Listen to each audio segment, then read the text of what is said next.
চলুন শুনে আসি আমরা ঘটনাটি। আসসালামু আলাইকুম লিসেনার্স, ওয়ালাইকুম সালাম। সবাইকে ধন্যবাদ এবং সবাইকে হ্যালোইন নাইটের শুভেচ্ছা। রাসেল ভাইকে অনেক ধন্যবাদ আমাকেও আজকে নিয়ে আসার জন্য। আজকে আমি যেই ঘটনাটি আপনাদের সাথে শেয়ার করব সেটা একটি ব্যতিক্রমধর্মী ঘটনা। কারণ আসলে আমরা এতদিন জেনে এসেছি যে সাধারণত জিন বা ভূত যেটাই বলি না কেন এটাই মানুষের ক্ষতি করে। কখনো মানুষও কখনো মানে জিনদেরও ক্ষতি করে এবং মানুষও কখনো ভিলেনের চরিত্রে অভিনয় করতে পারে। আজকে আমরা সেই ঘটনাটি আমি আজকে আপনাদের সাথে শেয়ার করতে চাচ্ছি। ঘটনাটি ১৯৪০ থেকে ৫০ সাল ঠিক এই সময়ের মধ্যে ঘটে যাওয়া। তো জি। এই ঘটনাটি ঘটে বর্তমান ভারতের নদিয়া অঞ্চলে। যে আমি যার কাছ থেকে শুনেছি ওনার বাড়ি কুষ্টিয়াতে। উনি একসময় নদিয়া অঞ্চলে থাকতেন। তো ওনার কাছ থেকে ঘটনাটি শোনা যেটা আমি আজকে আপনাদের সাথে শেয়ার করব। তো উনি মানে যার শিষ্য ছিলেন যেই হুজুরের আরকি। তো উনি স্টুডেন্ট লাইফে ওই নদিয়ারই একটি মাদ্রাসায় পড়াশোনা করতেন। তো মাদ্রাসার যিনি হুজুর ছিলেন মানে ওস্তাদ ছিলেন উনি আবার ওই ছাত্রকে মানে খুবই ভালোবাসতেন আরকি। খুবই ভালোবাসতেন। তো যখন পড়াশোনা শেষ হয়ে যায়, শেষ হওয়ার পরে তো ওই উনার যিনি ওস্তাদ তখন বলেন যে, "আমার একটা মেয়ে আছে। তুমি যদি কিছু মনে না করো তুমি আমার মেয়েকে বিয়ে করতে পারো।" ওকে। তখন উনি অত্যন্ত মানে ভদ্রতার দেখিয়ে বললেন যে, "ঠিক আছে আমি আমার পরিবার থেকে অনুমতি নিয়ে নেই।" তখন উনি উনার পরিবার থেকে অনুমতি নিলেন। তার পরিবারও ধার্মিক পরিবার ছিলেন। তখন চিন্তা করলেন যেহেতু তারই ওস্তাদ তার মেয়ের সঙ্গে বিয়ের কথা বলছে, তাহলে আমরা এটা রাজি হয়ে যাই। তো তাকে বিবাহের অনুমতি দিলেন এবং তাদের যথারীতি বিবাহ হয়েও গেল। কিন্তু আচ্ছা। বিয়ের পর আ উনার যিনি শ্বশুর মানে তার যেই ব্যক্তি তার ওস্তাদ আরকি, তখন বললেন যে, আমার দায়িত্ব শেষ হয়ে গেছে। হুম। আমি এখন চলে যাব। এই মাদ্রাসার দায়িত্ব তোমাকে দিয়ে গেলাম। আমার সাথে তোমার আর হয়তোবা দেখা হবে না। কিন্তু আমার মেয়েকে কখনো কষ্ট দিও না। আচ্ছা। তখন উনার কথার অর্থ উনি বুঝতে পারেন নাই। তখন উনি বলেছিলেন যে, "আপনার মেয়েকে আমি কখনো কষ্ট দিব না।" তখন প্রশ্ন করেছিলেন যে, "আপনি কোথায় যাচ্ছেন?" তখন উনি বলেছিলেন যে, "আমি ধর্ম প্রচারের জন্য আমি চলে যাচ্ছি। আমার সাথে তোমাদের আর দেখা হবে না।" আচ্ছা। তখন উনি স্বাভাবিকভাবেই ঘর সংসার শুরু করেন ওই স্ত্রীকে নিয়ে। প্রায় ৭-৮ মাস পর একদিন উনার শ্বশুরবাড়িতে আরকি মানে ওই মেয়ের শ্বশুরবাড়ি যেটা আ ওই ব্যক্তির আরকি নিজের বাড়ি। ৭-৮ মাস পর উনার বাবা উনিও মানে বেশ আল্লাহওয়ালা টাইপের একজন লোক ছিলেন আরকি। একদিন সকালবেলা হঠাৎ করে চিৎকার চেঁচামেচি শুরু করলেন। বললেন যে, "এই তোর স্ত্রীকে নিয়ে বাইরে বের হয়ে আয়।" তখন উনি স্ত্রীকে নিয়ে বাইরে বের হয়ে আসলেন এবং এসে দেখলেন যে উনার বাবার হাতে বড় আকৃতির একটা লাঠি এবং উনার সামনেই উনার স্ত্রীকে খুব নির্মমভাবে পিটিয়ে আহত করে। খুব নির্দয়ভাবে পেটান আচ্ছা। এবং উনি ঠেকানোর চেষ্টা করলেও তাকেও খুব নির্মমভাবে পেটান তার বাবা। এবং পেটানোর সময় বলছিলেন যে, "তুই আমার ছেলের জীবনটা কেন নষ্ট করলি? তুই তো মানুষ নয়। তুই কেন এই কাজটা করলি? আমার ছেলেকে কেন বিয়ে করলি?" এইভাবে নির্মমভাবে উনাকে পিটিয়ে মানে আহত করে। তো ওই মেয়েকেও একটা ঘরে আটকিয়ে রাখে, নিজের ছেলেকেও একটা ঘরে আটকিয়ে রাখে। তখন ওই মেয়েকে বলে যে, "তুই তোর স্বামীর সামনে স্বীকার কর তুই কে?" তখন সেই মেয়েটি স্বীকার করে আসলে সে মানুষ নয়। সে জিন সম্প্রদায়ের একজন। আমরা যাকে পরী বলি আরকি। তো সে ওই সম্প্রদায়েরই একজন। কিন্তু সে তার বাবা তার এই ছাত্রকে খুব পছন্দ করে। আচ্ছা। যার কারণে তার বাবারই ইচ্ছা ছিল সে যেন এই মানুষ ছাত্রটিকে মানে বিয়ে করে। আচ্ছা। এবং তার বাবার ইচ্ছাতেই সে একে বিয়ে করেছে এবং একজন মানুষ হিসাবে ওই উনার হাসব্যান্ড খুবই ভালো একজন মানুষ ছিলেন। তো যাই হোক কিন্তু উনার স্ত্রী ছিলেন সন্তান সম্ভবা। ওই অবস্থাতেই তার শ্বশুর তাকে চলে যেতে ওইখান থেকে বাধ্য করে। যখন উনি বললেন, "ঠিক আছে আমি চলে যাব। আমি আর কখনোই আসবো না। তো আমার স্বামীর সাথে আমার শেষবার কথা বলার মতো সুযোগ দিন।" তখন উনার শ্বশুর সেটা অনুমতি দেন। তো স্বামীর সাথে কথা বলার সময় তার স্বামীকে একটা আয়না দেয়। তা জি। আয়নাটি যিনি দেখেছেন আরকি, তো আয়নাটি ছিল একটি পিতলের আয়না এবং আচ্ছা। ওটার কাঁচ আমরা যেটা কাঁচ বলি আসলে ওটা কাঁচ ছিল না। অন্য উনি কিছু। বলেছেন যে এটা আসলে কি ধরনের জিনিস তা আমি বলতে পারব না। তবে ওটা কাঁচ ছিল না এতটুকু। কিন্তু সবকিছু স্বচ্ছ দেখা যায় এতটুকু বলেছেন আমাকে। মানে ইন্টারেস্টিং পার্টটা শুরু হলো এখন হ্যাঁ, থেকে। এখন মানে থেকে মূল শুরু ঘটনায় হলো। ঢুকছি আমরা মাত্র তো এখন ঢুকছি আমরা। যখন উনি বলেন যে আমি এখান থেকে চলে যাচ্ছি, কিন্তু তুমি যখনই এই আয়নাটি তুমি তোমার সামনে ধরবে, তখন ওই আয়নার মধ্যে আমাকে দেখতে পাবে এবং আমার সাথে কথা বলতে পারবে। হুম, হুম। তখন উনি কিন্তু খবরদার এই আয়নাটি অন্য কারো হাতে যেন না পড়ে, তাহলে কিন্তু অনেক ক্ষতি হবে। তুমি এটা খুব মানে যত্ন করে রেখে দেবে। তো উনি বলেন, ঠিক আছে, আমি এটা যত্ন করে রেখে দিব। তো আয়নাটি উনি ওনার কাছে রেখে দেন। মাঝে মাঝে মানে খুব অনেক দূরে গিয়ে বা গভীর রাত্রে উনি ওই আয়নাটি বের করে ওনার স্ত্রীর সাথে কথা বলেন। তো আসলে কি কথা হয় এটা কেউ জানে না। কি কথা বলতেন সেটাও আমার জানা যায় নাই। কিন্তু এরকম চলে ৬-৭ মাস এরকম চলে। একটি পর্যায়ে ওই ছেলের যে বাবা, সে বুঝে ফেলে যে এরকম একটা ঘটনা ঘটছে।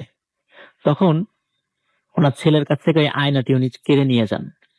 কেড়ে নিয়ে উনি ওনার কাছে রেখে দেন। তখন ওনার কাছে রেখে দিলে উনি ওনার মতো একটা গোপন জায়গায় রেখে দিয়েছিলেন। কিন্তু সমস্যা হলো যে ওই ছেলের বাবা তো বিপত্নিক ছিলেন আরকি।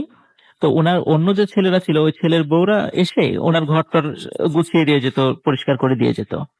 তো উনার যে এক ছেলের ওয়াইফ, উনি যখন এসে ঘর পরিষ্কার করছিলেন, করতে, করতে বিভিন্ন করতে, করতে একটা জায়গায় একটা ছোট সিন্দুকের মতো পান। উনি খুব মানে আ চিন্তা করলেন যে এর মধ্যে কি আছে একটু দেখি।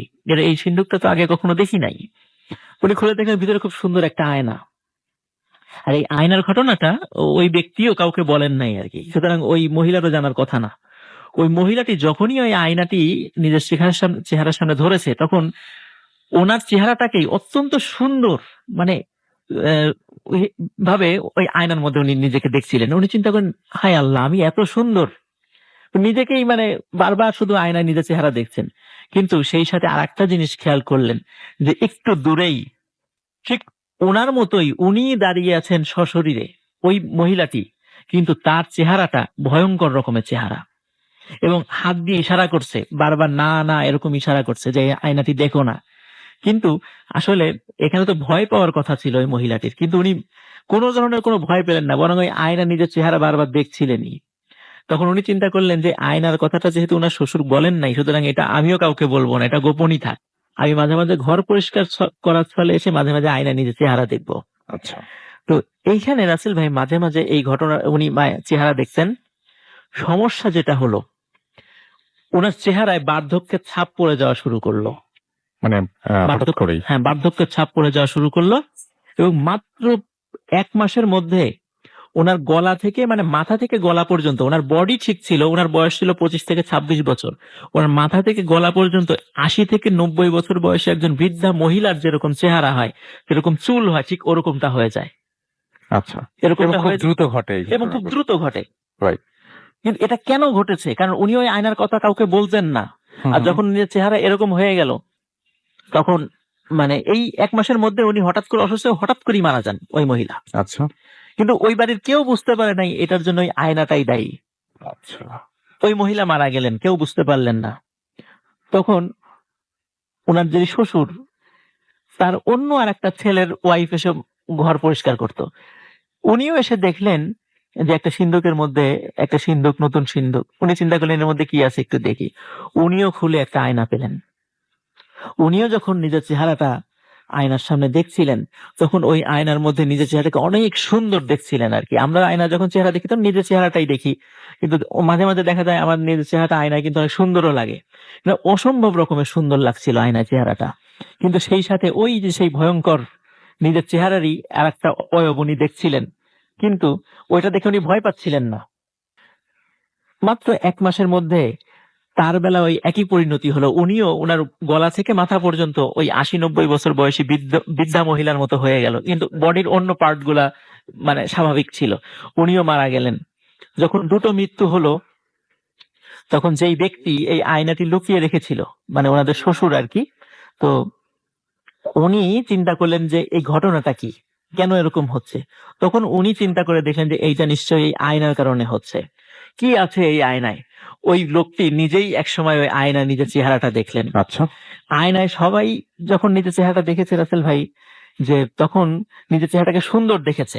হুম, হুম। কিন্তু ওই লোকটি নিজের চেহারাটাকে আয়নার মধ্যে ভয়ঙ্কর আকৃতিতে দেখেছিল। খুবই ভয়ঙ্কর আকৃতিতে দেখেছিল। এবং উনি একবারই ওই আয়নাটা দেখেছিল। আয়নাটা দেখার পরেই পরের দিন দেখা গেল যে ওনার মাথাটা অনেক বড় হয়ে গেছে এবং চেহারাটা অত্যন্ত ভয়ঙ্কর হয়ে গেছে।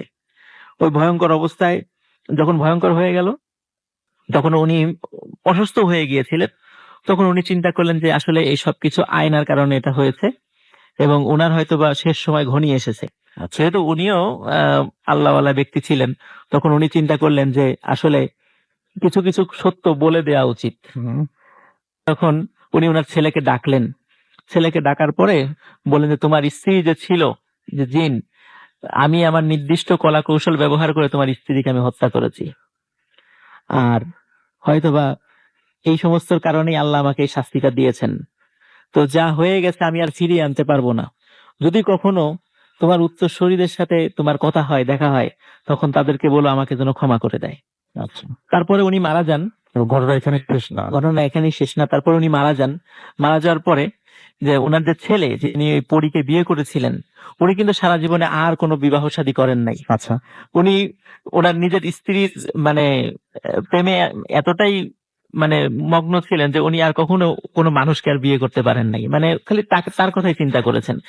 উনি যখন অনেক বৃদ্ধ হয়ে যান তখন ওনার কিছু অনুসারী ছিল, 10 থেকে 12 জন খুব কাছের খুব শিষ্য ছিল। তাদেরকে উনি বলেন আমি যখন মারা যাব তখন আমার জানাজা হবে 2টা। একটা হচ্ছে এলাকার সাধারণ লোকজন পড়বে, হুম, কিন্তু তোমরা 10-12 জন এই জানাজা পড়বা না। হুম, তোমরা পড়বা দ্বিতীয় জানাজা। আচ্ছা। আর দ্বিতীয় জানাজাটা হবে এশার সালাতের পরে। এশার সালাতের পরে আমার লাশটাকে নদীর কিনারে নিয়ে যাবা। হুম, নদীর কিনারে নিয়ে যাবা। নদীর কিনারে নিয়ে যাওয়ার পরে ওখানে আমার ছেলে আসবে। হুম, আমার ছেলে আমার জানাজার নামাজ পড়াবে, তোমরা সেই জানাজার নামাজের জামাতে থাকবা।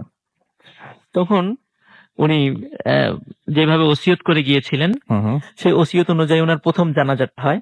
জি, দ্বিতীয় জানাজায় ওনার লাশটা কাঁধে নিয়ে ওই 10-12 জন ওনার যারা অনুসারী ছিলেন তারা নদীর কিনারে নিয়ে যায়।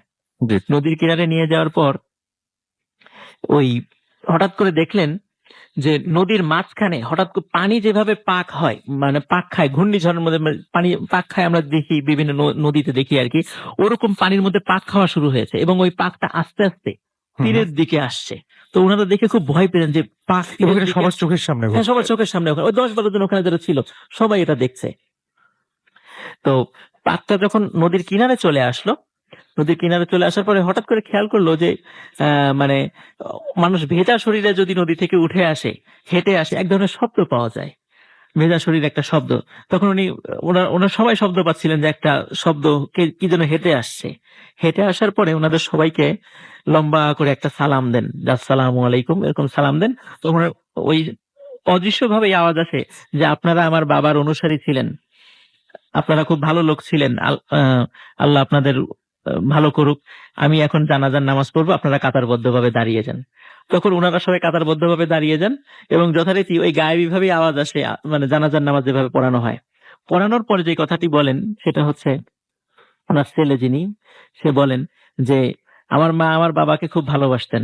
উনি মারা গেছেন, কিন্তু মারা যাওয়ার আগে ওনার একটা ইচ্ছা ছিল যে ওনার কবরের পাশেই যেন আমার বাবার কবর হয়। তো আমি আমার বাবার লাশকে এখন নিয়ে যাব।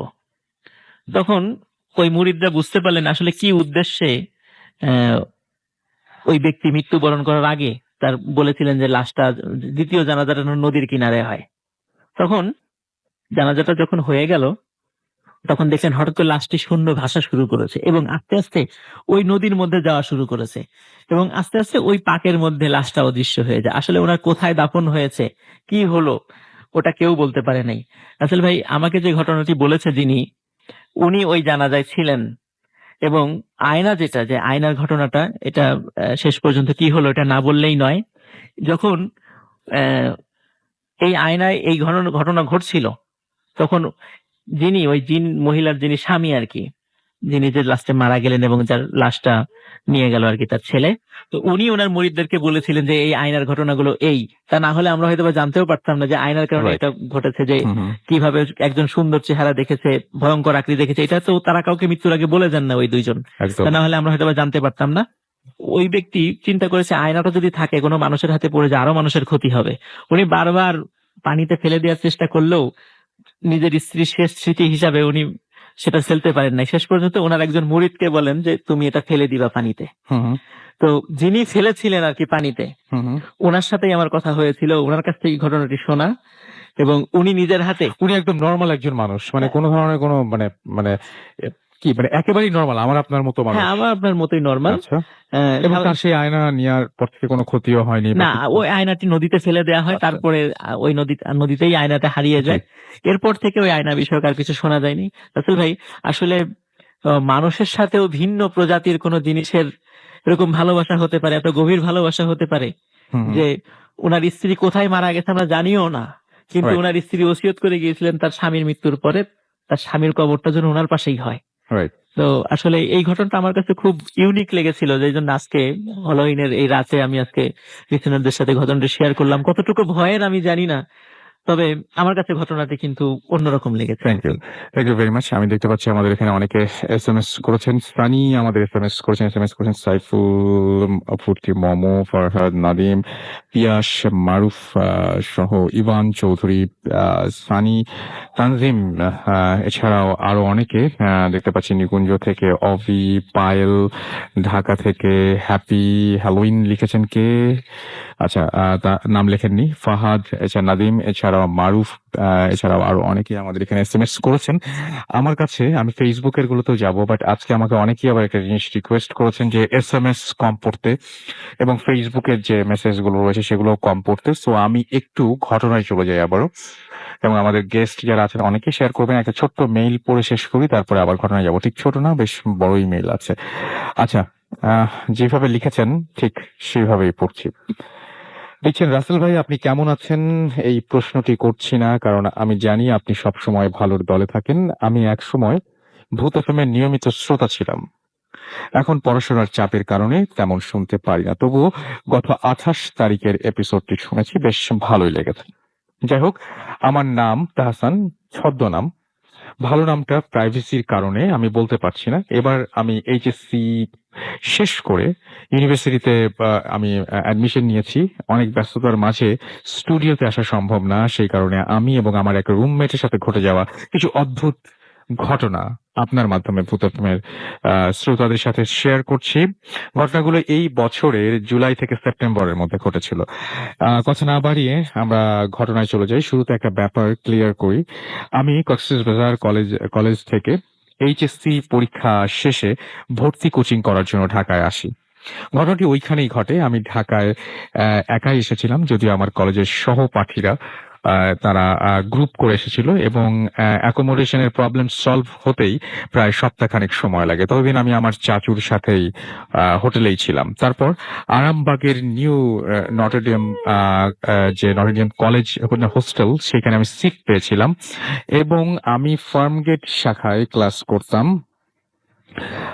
যাই হোক, আমি যে রুমে সিট পেয়েছিলাম ওই রুমটাও তেমন সুবিধা হবে সেরকমটা মনে হয়নি, যেহেতু থাকার সমস্যা, তাই বাধ্য হয়ে আমি ওখানে উঠে গিয়েছিলাম। আমার সাথে আরো 6 জন ছিল, ওরা সবাই ঢাকার বিভিন্ন জেলা থেকে এসেছিল। 2টা রুম পাশাপাশি, মাঝে একটা কানেক্টিং ডোর ছিল, ওয়াশরুমের দেয়াল ঘেঁষে আমার সিট ছিল। আমার রুমে আরো 3 জন, পাশের রুমে 4 জন থাকতাম। রুমমেটদের সাথে কোচিং এ মিল ছিল না, ওরা ইঞ্জিনিয়ারিং কোচিং করতো। তাই আমাকে সপ্তাহে 3 দিন 4 ঘন্টার জন্য রুমে একাই থাকতে হতো। এইরকম আমি একদিন ফার্মগেট থেকে ক্লাস শেষে রুমে এসেছি, অনেক টায়ার্ড ছিলাম, তাই ফ্রেশ হয়ে আমার সিটে শুয়ে পড়লাম। একটা লেকচার শিট পড়ছিলাম শুয়ে শুয়ে। রুমের লাইট অন করা ছিল, সময়টা মাগরিবের একটু আগে। আচমকা আমার মনে হলো আমার পায়ের দিকে কেউ যেন দাঁড়িয়ে আছে। লেকচার শিটটা সরিয়ে দেখতে পেলাম একটা কালো ছায়া চোখের পলকে উধাও হয়ে গেল। প্রথমে মনে করলাম ওটা মনের ভুল, রুমে একা আছি তাই এরকম মনে হচ্ছে। তারপর সেই ঘটনা প্রায় ঘটতো, আমি কাউকে এই ব্যাপারে কিছু বলিনি। জুলাইয়ের মাঝামাঝি সময়ের এক রাতে আমি তাড়াতাড়ি শুয়ে পড়েছিলাম। ঘুমের মধ্যে আমি নাকি এক রুমমেটকে উদ্দেশ্য করে বলেছিলাম, এই নাইম, এই ম্যাথটা সলভ করতো। আমি নাকি তার দিকে ইশারাও করেছি। সকালবেলা সে সহ বাকি সবাই আমাকে বিষয়টা জানালো। আমি কিছুটা অবাক হলাম, একটা প্রশ্ন জাগলো মনে মনে। ভাবলাম, এত রুমমেট থাকতে আমি নাইমকে ডাকতে যাব কেন? ওর সাথে তো আমার তেমন ঘনিষ্ঠতা নেই। যাই হোক, ওদের বলেছিলাম গত রাতে দোয়া দুরুদ পড়ে ঘুমানো শুরু করিনি, তাই এমনটা হয়েছে। রুমমেটের মধ্যে আমি সহ বাকি 2 জন নিয়মিত নামাজ পড়তাম, বাকিরা পড়তো না। অবাক করার বিষয় হলো এই ঘটনার পর থেকে আমি কালো অবয়বটি আর দেখিনি। অগস্টের প্রথম দিকে এক রাতে আমি ওয়াশরুমে যেতে গিয়ে দেখলাম দরজার ভেতর থেকে বন্ধ করা, এমনকি লাইট অফ করা। সময়টা ছিল রাত 9:30-এর দিকে। ভাবলাম কেউ হয়তো ভেতরে আছে, কিন্তু লাইট অন করতে ভুলে গেছে। আমি পুরো রুমটা একবার ঘুরে এসে নিশ্চিত হলাম রুমমেটদের কেউ ওয়াশরুমে নেই। খেয়াল করে দেখলাম ওয়াশরুমের কল থেকে একটু একটু করে পানি পড়ছে। ব্যাপারটা নিশ্চিত হবার জন্য আমার পাশের সিটের রুমমেটকে জিজ্ঞেস করলাম। সে বলল পানি পড়ার শব্দটা সেও শুনতে পাচ্ছে। কিছুক্ষণ পর শব্দটা বন্ধ হয়ে গেল। আর তখনই আমি ওয়াশরুমের দরজাটা খোলা পেলাম। বাকিদের ব্যাপারটা জানালাম। ব্যাপারটা ওদেরও অবাক করলো, কিন্তু কেন জানি না নাইম আমার উপর রেগে গিয়েছিল। আমিও অবাক হয়েছিলাম, কারণ আমি তো বানিয়ে কিছু বলছি না, দেখলাম তাই বলছি। এরপর সবাই মিলে সিদ্ধান্ত নিলাম এই ব্যাপারটা যেন কেউ না জানে, জানলে আমাদের পাগল ভেবে বসবে। তাই কাউকে আর কিছু বলিনি। এভাবে দিন যেতে লাগলো। মাঝে মাঝে আমার পাশের রুমমেটও একই ঘটনার সম্মুখীন হতো। আমরা যে যার কাজে মগ্ন ছিলাম, কিন্তু এই ঘটনাগুলো ভুলে যায়নি কেউ। তো অগাস্ট মাসের শেষের দিকে আমি পড়া শেষ করে ঘুমিয়ে পড়লাম। তখন রাত 1টা বাজে। বাকিরা সবাই 1:30-এর দিকে ঘুমিয়ে পড়েছিল। রুমের সব লাইট বন্ধ করে দিয়েছিল। ওই রাতে আমার পাশের রুমমেট সাকিব এক ভয়ঙ্কর ঘটনার সম্মুখীন হয়েছিল। সে পরদিন সকালে সবাইকে তা খুলে বলেছিল। রাত 2:30-এর দিকে তার আচমকা ঘুম ভেঙে গেল। সে দেখতে পেল একটা সাদা অবয়বের মতো লম্বা আকৃতি তার বাম পাশে দাঁড়িয়ে আছে। চেহারাটা রক্তাক্ত এবং দুহাতে দুটো কালো লাঠি। দুহাতে দুটো কালো লাঠি। আরো একবার বলছি, চেহারা রক্তাক্ত, 2 হাতে দুটো কালো লাঠি। সে এতই ভয় পেল যে তার মুখ দিয়ে কোনো আওয়াজ বের হচ্ছিল না। সে নাকি আমাকেও ডেকেছিল, কিন্তু তার গলার স্বরটা এতই এতই আস্তে ছিল আমি হয়তো শুনতে পাইনি। আমার রুমে থাকা অন্য রুমমেটরা তা শুনতে পেয়েছিল। সে উঠে সাকিবের লাইট অন করলো এবং তাকে পানি পান করালো। রুমের লাইটটা অন করেই রেখেছিল, কিন্তু সাকিবের ঘুম আসতে একটু সময় নিল। সে 4টার দিকে ঘুমিয়ে পড়েছিল। সকালে আমি সাকিবকে বেশ কয়েকবার জিজ্ঞাসা করেছিলাম, কিন্তু প্রতিবারই একই উত্তর দিয়েছিল সে। তার চোখ দেখে বুঝলাম সে যা বলছে তা সত্যি। আমিও আমার দেখা কালো অবয়বের কথা সবাইকে তখন বলেছিলাম। রুমের সবাই ওই দিন নিশ্চিত হয়েছিলাম যে এই রুমে কিছু একটা গন্ডগোল আছে। হয়তো বারবার এমন অদ্ভুত ঘটনা ঘটার কথা নয়। সেই থেকেই প্রতি রাতে রুমের একটি লাইট অন করা থাকতো। সাকিব এতটাই ভয় পেয়েছিল যে তার জ্বর এসে গিয়েছিল। সে তাকে বাড়িতে পাঠিয়ে দিয়েছিলাম। এরপর ঈদুল আজহার আগে রুমের সবাই ছুটির 2 দিন আগে বাড়ি চলে গিয়েছিল, কিন্তু আমি যেতে পারিনি। আমার ইম্পর্টেন্ট ক্লাস ছিল এবং টিকিটটাও আগে থেকে কেনা ছিল। তো আমাকে রুমে একা থাকতে হয়েছিল 2 দিন। একটু ভয় পেয়েছিলাম, কিন্তু মনে সাহস এনে একাই রুমে 2 দিন ছিলাম। ভেবেছিলাম আমার সাথে হয়তো ভয়ঙ্কর কিছু ঘটবে, কিন্তু তেমনটা হলো না। ব্যাপারটা আমাকে অবাক করলো। আমি সত্যি জানি না এর কোনো উত্তর আছে কিনা। সবাইকে ধন্যবাদ। এই ছিল ঘটনা যেটা আমাদেরকে ইমেল করে পাঠিয়েছেন। আমরা আপনাদের কাছে আবারও ফিরে আসবো। তার মাঝখানে আমরা ছোট্ট একটা বিরতি নিব এবং কেমন লাগছে সেটা জানি আমাদের এসএমএস করুন। মোবাইলের মেসেজ অপশনে গিয়ে টাইপ করুন ফুর্তি FORT ফুর্তি স্পেস আপনার নাম স্পেস আপনার মেসেজ পাঠিয়ে দিন 9840 নাম্বারে। আমাদের ইমেল অ্যাড্রেসটা www.facebook.com/radio.furti and www.facebook.com/bhutfm.raffle। আপনারা এখানে এসে পোস্টের নিচে কমেন্ট করুন, লাইক দিন এবং আপনারা জানান যে কোন ঘটনা ভালো লাগছে, কোন ঘটনা কেমন লাগছে। আমরা ছোট রেডিও ফুর্তি অ্যান্ড ডোন্ট স্টপ দ্য ফুর্তি।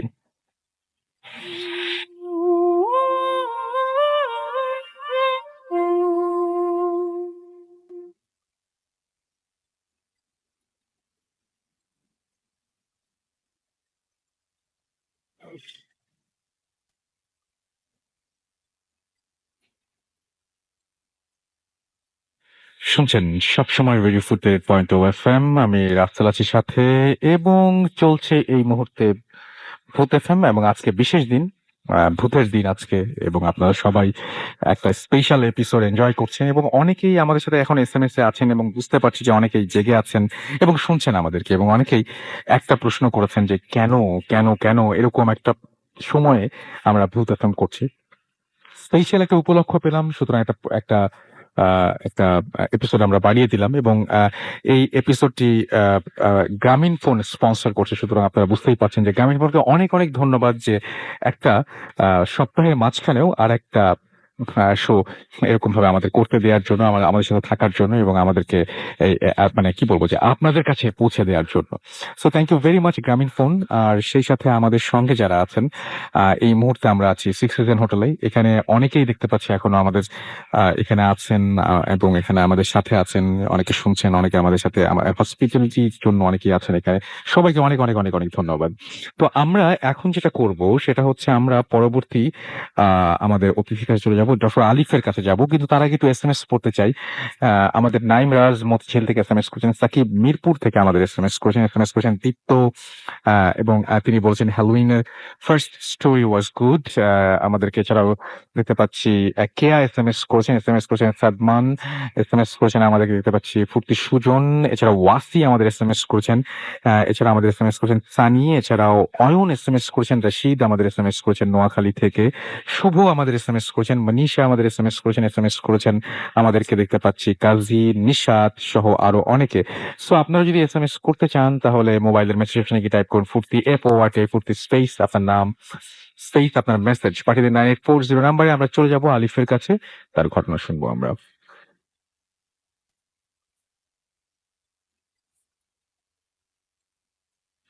আসসালামু আলাইকুম লিসেনার্স। রাসেল ভাই আসসালামু আলাইকুম। আজকের দিনে আমাকে স্পেশালি ইনভাইট করবার জন্য। আসলে $14 উপরে তো রাসেল ভাই একটু ভয় লাগতেছে, আমার হাইট ফোবিয়া আছে আমার। তো ঘটনা যেটা শুরু করতে চাচ্ছিলাম, আসলে আমি সবসময় খুব বড় বড় ঘটনা নিয়ে আসি রাসেল ভাই। আজকে এই ঘটনাটা শুরু করছি ছোট ঘটনা দিয়ে, অত বড় ঘটনা না। তো যার ঘটনা শেয়ার করবো তার নাম মোহাম্মদ আলমগীর। ঢাকা থেকে অদূরে, খুব কাছেই, বেশি দূরে না ওনার বাসা। তো উনি খুব ফেমাস ছিলেন ওই এলাকায়। উনি অ্যাকচুয়ালি লাশের কফিন বক্স বানাতেন আর কি। তো উনি লাশের যে কফিন বক্স বানাতেন তার বাসার সামনেই বানাতেন, বাসার উঠোনে এসে কফিন বক্স গুলো রাখতেন আর কি। তো আজকে থেকে প্রায় বছর 18 আগে আর কি, ওনার মতে যে আমার বাসায় আমি নর্মালি কফিন বানাতাম, তবে একদিনে দুটার বেশি কফিন বানাতে পারি না। তো ওনার বাসার কথা বলি যে ওনার বাসায় একটা ছেলে ছিল, একটা মেয়ে ছিল, ওনার ওয়াইফ ছিল, আর ওনার নিজের একজন বোন ছিল আর কি। তো একদিন রাতে, ঘটনার দিন চলে যাচ্ছে রাসেল ভাই, একদিন রাতে প্রায় রাত 2টার দিকে একটি লোক তার বাসার দরজা কড়া নাড়ে। আমি উনি দরজাটা খোলেন কৌতূহল বশত জানার জন্য আসলে কে নক করছে। তো দরজা খোলার পর একজন লোক, ভদ্রলোক, লম্বা অনেক বেশি, এবং তার কাছে বলেছে আপনি কি লাশের কফিন বানান কিনা। তো উনি বলেন হ্যাঁ আমি লাশের কফিন বানাই। তো উনি বলেন যে আমার আসলে লাশের কফিন লাগবে প্রায় 40টা। একসাথে এতগুলা কেউ বানাতে তাকে বলে নাই আর কি। এই প্রথম কেউ একজন আসলো, তাকে একসাথে 40টা লাশের কফিন বানাতে বললো। তো ওনার বললো যে হ্যাঁ সম্ভব, বানানো সম্ভব, আমি বানিয়ে দিতে পারবো, কিন্তু ওনার একটা শর্ত ছিল যে এক সপ্তাহের মধ্যে বানিয়ে দিতে হবে। তো 7 দিনের মধ্যে 40 পিস লাশের কফিন বানানো আসলে আমার পক্ষে অসম্ভব ছিল। তো উনি আশ্বস্ত করলো, যিনি অর্ডার দিচ্ছিলেন তিনি আশ্বস্ত করলো যে আমি আপনাকে আলাদা করে পেমেন্ট করবো, কিন্তু আপনাকে এটা বানাই দিতে হবে। তো উনি দেখলেন যে আমার 2জন অ্যাসিস্ট্যান্টকে নিয়ে তিনি একসাথে একদিনে 2টা লাশের কাটিয়ে বানাতে পারেন, তো একসাথে 40 পিস বানানো অনেক কষ্টকর। তো উনি প্রায় 10 জন হায়ার করে, কিন্তু ওনার ওই দিন থেকে প্রবলেম শুরু হতে দেখা যায়। উনি ওনার রাতের বেলায় ওনার ওয়াইফের অবস্থা খুব খারাপ হয়ে যায়, বডির ভেতরতে ওনার আসলে খুব শরীর খারাপ হয়ে যায়, ওনাকে ঢাকায় হসপিটালে নিয়ে আসতে হয়। ঠিক পরের দিন আবার ওনার বাচ্চারও শরীর খারাপ হয়ে যায় এবং নাক মুখ দিয়ে রক্ত বের হতে শুরু করে, এবং তাকেও ঢাকায় নিয়ে আসা হয়। তো ঢাকায় ওনার ওয়াইফকে এবং ছেলের প্রতি তার দেখাশোনা করতে যে প্রায় 3 দিন সময় চলে যায়। তো যিনি ওনাকে অর্ডার দিয়েছিলেন তিনি 7 দিনের অর্ডার দিয়েছিলেন। তো উনি আরো 10 জন লোক বাড়িয়ে দেয় কাজটাকে এক্সপ্লোর করবার জন্য। আচ্ছা। তো বানাতে বানাতে প্রথমে উনি হাত দিতে পারেন নাই, পরে যখন তিনি হাত দেন তো কাজের স্পিড হালকা বেড়ে যায়। বেড়ে যেতে যেতে একটা পর্যায়ে দেখা যায় যে যখন 35-36 নম্বর সবগুলোই কফিন যখন বানাতেন তিনি কি করতেন, একটা কর্নারে স্ট্যাক করে রাখতেন প্রত্যেকটা কফিন আর কি। আচ্ছা। তো পঞ্চম দিনে ওনার ছেলে হঠাৎ করে রুম থেকে বের হয় রাতের বেলা। তো বাথরুমটা ডিট্যাচ ছিল, বাসার ভেতরে ছিল না, বাইরে ছিল। তো উনি ওনার ছেলে বাথরুমে যেতে যে বাথরুম থেকে ব্যাক করার সময় দেখে যে কফিন থেকে 3-4টা কফিন থেকে দুটো দুটো করে হাত বের হওয়া, ও মাই গড। দুটো দুটো করে হাত বের করা। হঠাৎ করে কফিনের ভেতর থেকে হাত বের করা। ওনার বাচ্চা কাচ্চারা সবাই ইউজ টু আসলে আমাদের এই সব কফিন বানানো দেখে। আগে কখনো এরকম জিনিসপত্র না ছেলে মেয়েরা কখনো পরিলক্ষিত করে নাই বা প্রত্যক্ষ করে নাই, কারণ এরকম কন্ডিশনে এরকম ভাবে কখনো কেউ দেখে নাই। আসলে কফিন গুলো ডেলিভার্ডও হয় নাই। কফিন গুলা থেকে দুটো দুটো করে হাত কয়েকটা কফিন থেকে বের হওয়া।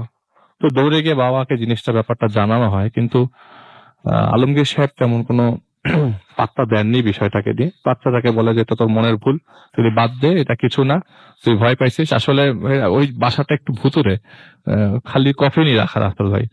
তো আশেপাশের লোকজন একটু দূরে দূরে থাকে। তো যাই হোক, সপ্তম দিনে যখন 38 নম্বর কফিন বানানো হয়, কফিন বানানোর পর ওনার একটা অভ্যাস ছিল যে কফিনগুলোর উপর দিয়ে যে ঢাকনাটা সেটা তিনি লাগিয়ে রাখতেন সবসময়। তো ওইটা যে জায়গায় স্তূপ করে রাখা ছিল কফিনের বাক্সগুলা, তো 38তম কফিনটা যখন স্তূপের মধ্যে রাখতে যাবে, নর্মালি দুজনেই কফিনটা ধরে স্তূপের মধ্যে উঠিয়ে রাখে, কিন্তু এই দুজনকেই খুব বেগ পেতে হলো কফিনটা ওঠানোর সময়।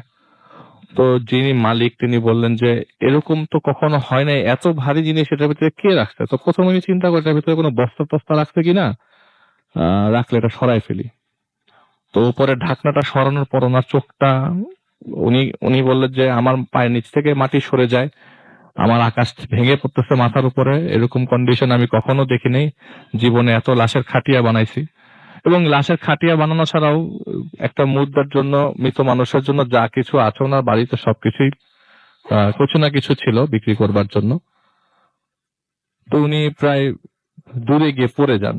উনি দেখেন ওনার কফিনের ভিতরে একটি বডি, যার মাথা সাথে ছিল না, এবং বডিটা অনেক মোটা, পা গুলো অনেক মোটা মোটা এবং উল্টা করা। তো উনি খুব ভয় পেয়ে যান, এবং আশেপাশে যারা অ্যাসিস্ট্যান্ট ছিল তারা সহ ভয় পেয়ে যায়।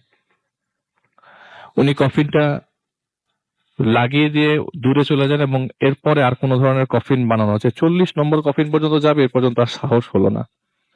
সাহস না হওয়াতে সপ্তম দিন রাত্রে ঠিক 3টার দিকে যিনি অর্ডার দিয়েছিলেন রাসেল ভাই, তিনি আসলেন, এবং যিনি অর্ডার দিয়েছিলেন তার বেশভূষা আবার একটু ডিফারেন্ট। এখন দেখা গেল ওই মুহূর্তে তিনি যেরকম দেখা গেছে, এই মুহূর্তে তাকে দেখা যাচ্ছে আরো একটু বয়স্ক, আরো লম্বা। তিনি বললেন যে আমার কফিনগুলোর কি হাল। দেখাতে যেই মাথা ঘোরাতেই যে লোকটা অর্ডার দিবে, এই মুহূর্তে তার কোনো অ্যাসিস্ট্যান্ট বা যারা হেল্প করেছেন ওই মুহূর্তে কেউই ছিল না, উনি একা ছিলেন। তো স্ট্যাকটা দেখার সময় যে স্তূপের মধ্যে কফিন গুলো রাখা ছিল, সেই স্তূপটা আঙ্গুল দিয়ে দেখাতে যেই তিনি লক্ষ্য করলেন যে ওই কফিন গুলো থেকে মনে হয় যে কেউ রঙের ডিব্বা যেভাবে ছেড়ে দেয় ঠিক ওরকম ভাবে রক্ত গড়িয়ে পড়ছে কফিন গুলোর মাঝখান থেকে, অসম্ভব রক্ত। বলে প্রফিউজ ব্লিডিং, এত ব্লিডিং উনি কখনো একজন মরা মানুষের থেকেও দেখা যায় না। আর অনেকগুলো কফিনের বাক্স, তো উনি খুব ভয় পেয়ে যান। তো যে লোকটা তার সামনে ছিল তিনি বললেন যে তুমি ভয় পেও না, তুমি আমার সাথে কথা বলো, তুমি কি 40টা কফিন বানিয়েছো? তো তিনি দেখলেন আরেকটা জিনিস, তার অজান্তে সবগুলো কফিন উঠোনের মধ্যে অটোমেটিক সেজে যাচ্ছে। তো তিনি খুব ভয় পেয়ে যাচ্ছেন যে আমার সাথে, আমার সামনে এগুলা কি হচ্ছে, আমি এগুলি তো কখনো এক্সপেক্ট করি নাই আমার সাথে ঘটবে। আমি এত জীবনে এত কফিনের বাক্স বানিয়েছি, কিন্তু এরকম কখনো হতে দেখি নাই। আপনি আপনার সাথে কিছু করছেন? তো ওই লোকটা বললো তুমি কি 40টা কফিন বানিয়েছো কিনা আমাকে সেটা ক্লিয়ার করো আগে। বলে না, আমি 38টা বানিয়েছি। 38তম কফিনের মধ্যে যখন আমি ভাবলাম যে এত ভারী কেন কফিনটা, আমি বাক্স ঢাকনা সরাতে যেয়ে দেখি যে একটি মানুষের বডি কিন্তু মাথা নাই। আমি এরপরে আর কিছুই কন্টিনিউ করতে, খোলার পরে এরপরে আমি আর কিছু কন্টিনিউ করতে পারিনি। তো তিনি, যে লোকটি অর্ডার দিয়েছিল তিনি বললো যে এই জন্য তোমাকে ভুগতে হবে, আচ্ছা, তোমাকে ভুগতে হবে, তবে আমি এখন আমার কফিন গুলো নিয়ে যাব। এর মধ্যে কিন্তু রাসেল ভাই উঠোনের সামনে প্রায় 40টা কফিন অলরেডি সেজে গেছে। কেউ হাত দিয়ে সাজায় নাই, কেউ হাত দেয় নাই, কিচ্ছু না। কারো কোনো হাত ছিল না। এই 40টা কফিন সাজানোর জন্য অ্যাটলিস্ট 10 জন মানুষ লাগে। অবশ্যই অবশ্যই। এবং মুহূর্তের মধ্যে তাদেরকে সাজাতে। মুহূর্তের মধ্যে কফিনের মধ্যে রাসেল ভাই কোনো চাকাও তো নাই যে সেটাই। কফিন গুলো অটোমেটিক সেজে যাবে। তো যাই হোক, উনি খুব ভয় পেয়ে যান ওই মুহূর্তে, তার হাত পা কাঁপতে থাকে। ওই মুহূর্তে তিনি ফিল করছিলেন আমার ওনার বডিতে কিছু হচ্ছে, এবং উনি ফিল করছিলেন আমার বাম পা এবং ডান পা না, বাম হাত এবং ডান পা ডান পা নাড়তে পারছেন না, আঙ্গুলগুলো লিম্বস গুলো নাড়তে পারছিলেন না ওই মুহূর্তে। তো উনি বললেন তোমার ক্ষতি হবে এবং তুমি এটা একটা সময় বুঝবে। তো উনি হঠাৎ করে বললো যে এই কফিন গুলা নিয়ে যাও, একটা অর্ডার দিল কাউকে। তো ওই মুহূর্তে প্রায় শতখানেক মানুষ, রাসেল ভাই, বলে যে আসলে কি বলবো, কিভাবে বলবো, উলঙ্গ অবস্থায় আসছে, কিন্তু আপনি যে ওনারা যে উলঙ্গ সেটা আপনি বুঝতে পারছেন না, কিন্তু আপনার মনে হচ্ছে তারা উলঙ্গ। আচ্ছা, আপনাকে তাদের বেশভূষায় কিছু বোঝা যাচ্ছে না, ওনার কথায় যে আমি কিছু বুঝতে পারতেছি না, কিন্তু মনে হচ্ছে তারা সবাই উলঙ্গ। এবং মোটামুটি সবাই এসে, এবং সবাই যে আমরা জুয়া পড়তে পড়তে লাশ বহন করে নিয়ে যাই, ঠিক একই ভাবে লাশগুলো বহন করে নিয়ে যাচ্ছে। এবং যখন ওই কফিন গুলোর সাথে উপরের ঢাকনাটা লাগানো ছিল না, তো লাগানো অবস্থায় যখন লাগছে, অটোমেটিক লাগছে তার চোখের সামনে, এবং সব অসম্ভব ঘটনা তার চোখের সামনে ঘটতেছে। তো যখন লেগে যাচ্ছে তখন মনে হচ্ছে ভিতরে একটা মাথা আছে, এরকম কিছু। প্রত্যেকটা কফিনের মধ্যে মনে হচ্ছে যে রাসেল ভাই একটা করে বডি আছে। তো সবাই বডিটাকে ধরে, আমরা যে কফিন বা লাশ যখন নিয়ে কবর স্থানে যাই, যে দোয়া পড়তে পড়তে আল্লাহকে ডাকতে ডাকতে, ওরকম ভাবে সবাই লাশগুলো কফিন করে এবং সিরিয়ালি ধরে নিয়ে তার বাড়ি থেকে নিয়ে চলে যায়, এবং তাকে বলে যায় যে তুমি এই জন্য তুমি সাফার করবা। তো ওই লোকটা চলে যায়। ঠিক পরের দিন রাসেল ভাই সন্ধ্যার দিকে, মাগরিবের নামাজের পর, উনি আর বাম হাত এবং বাম পাতে কিছু ফিল করতে পারে না। স্টিল নাও এখন পর্যন্ত তিনি ওরকম অবশ হয়ে আছে, তার বাম হাত বাম পা।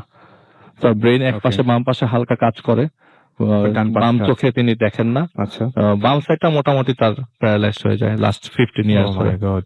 এই ছিল রাসেল ভাই ঘটনা। এখন তার মানে এই অবস্থায় তিনি আছেন, এবং এই অবস্থায় তিনি আছেন। এবং এটার কোনো ব্যাখ্যাও পাওয়া যায়নি, বা রাসেল ভাই এটার ব্যাখ্যা তিনি খোঁজেন নাই, এবং এরপর থেকে তার বাসাতে তার ছেলেই সব ধরনের ইনকাম করে, তিনি একদম অচল অবস্থায় পড়ে যান। ওকে, এই ছিল রাসেল ভাই ঘটনা। সো এই ছিল ঘটনা।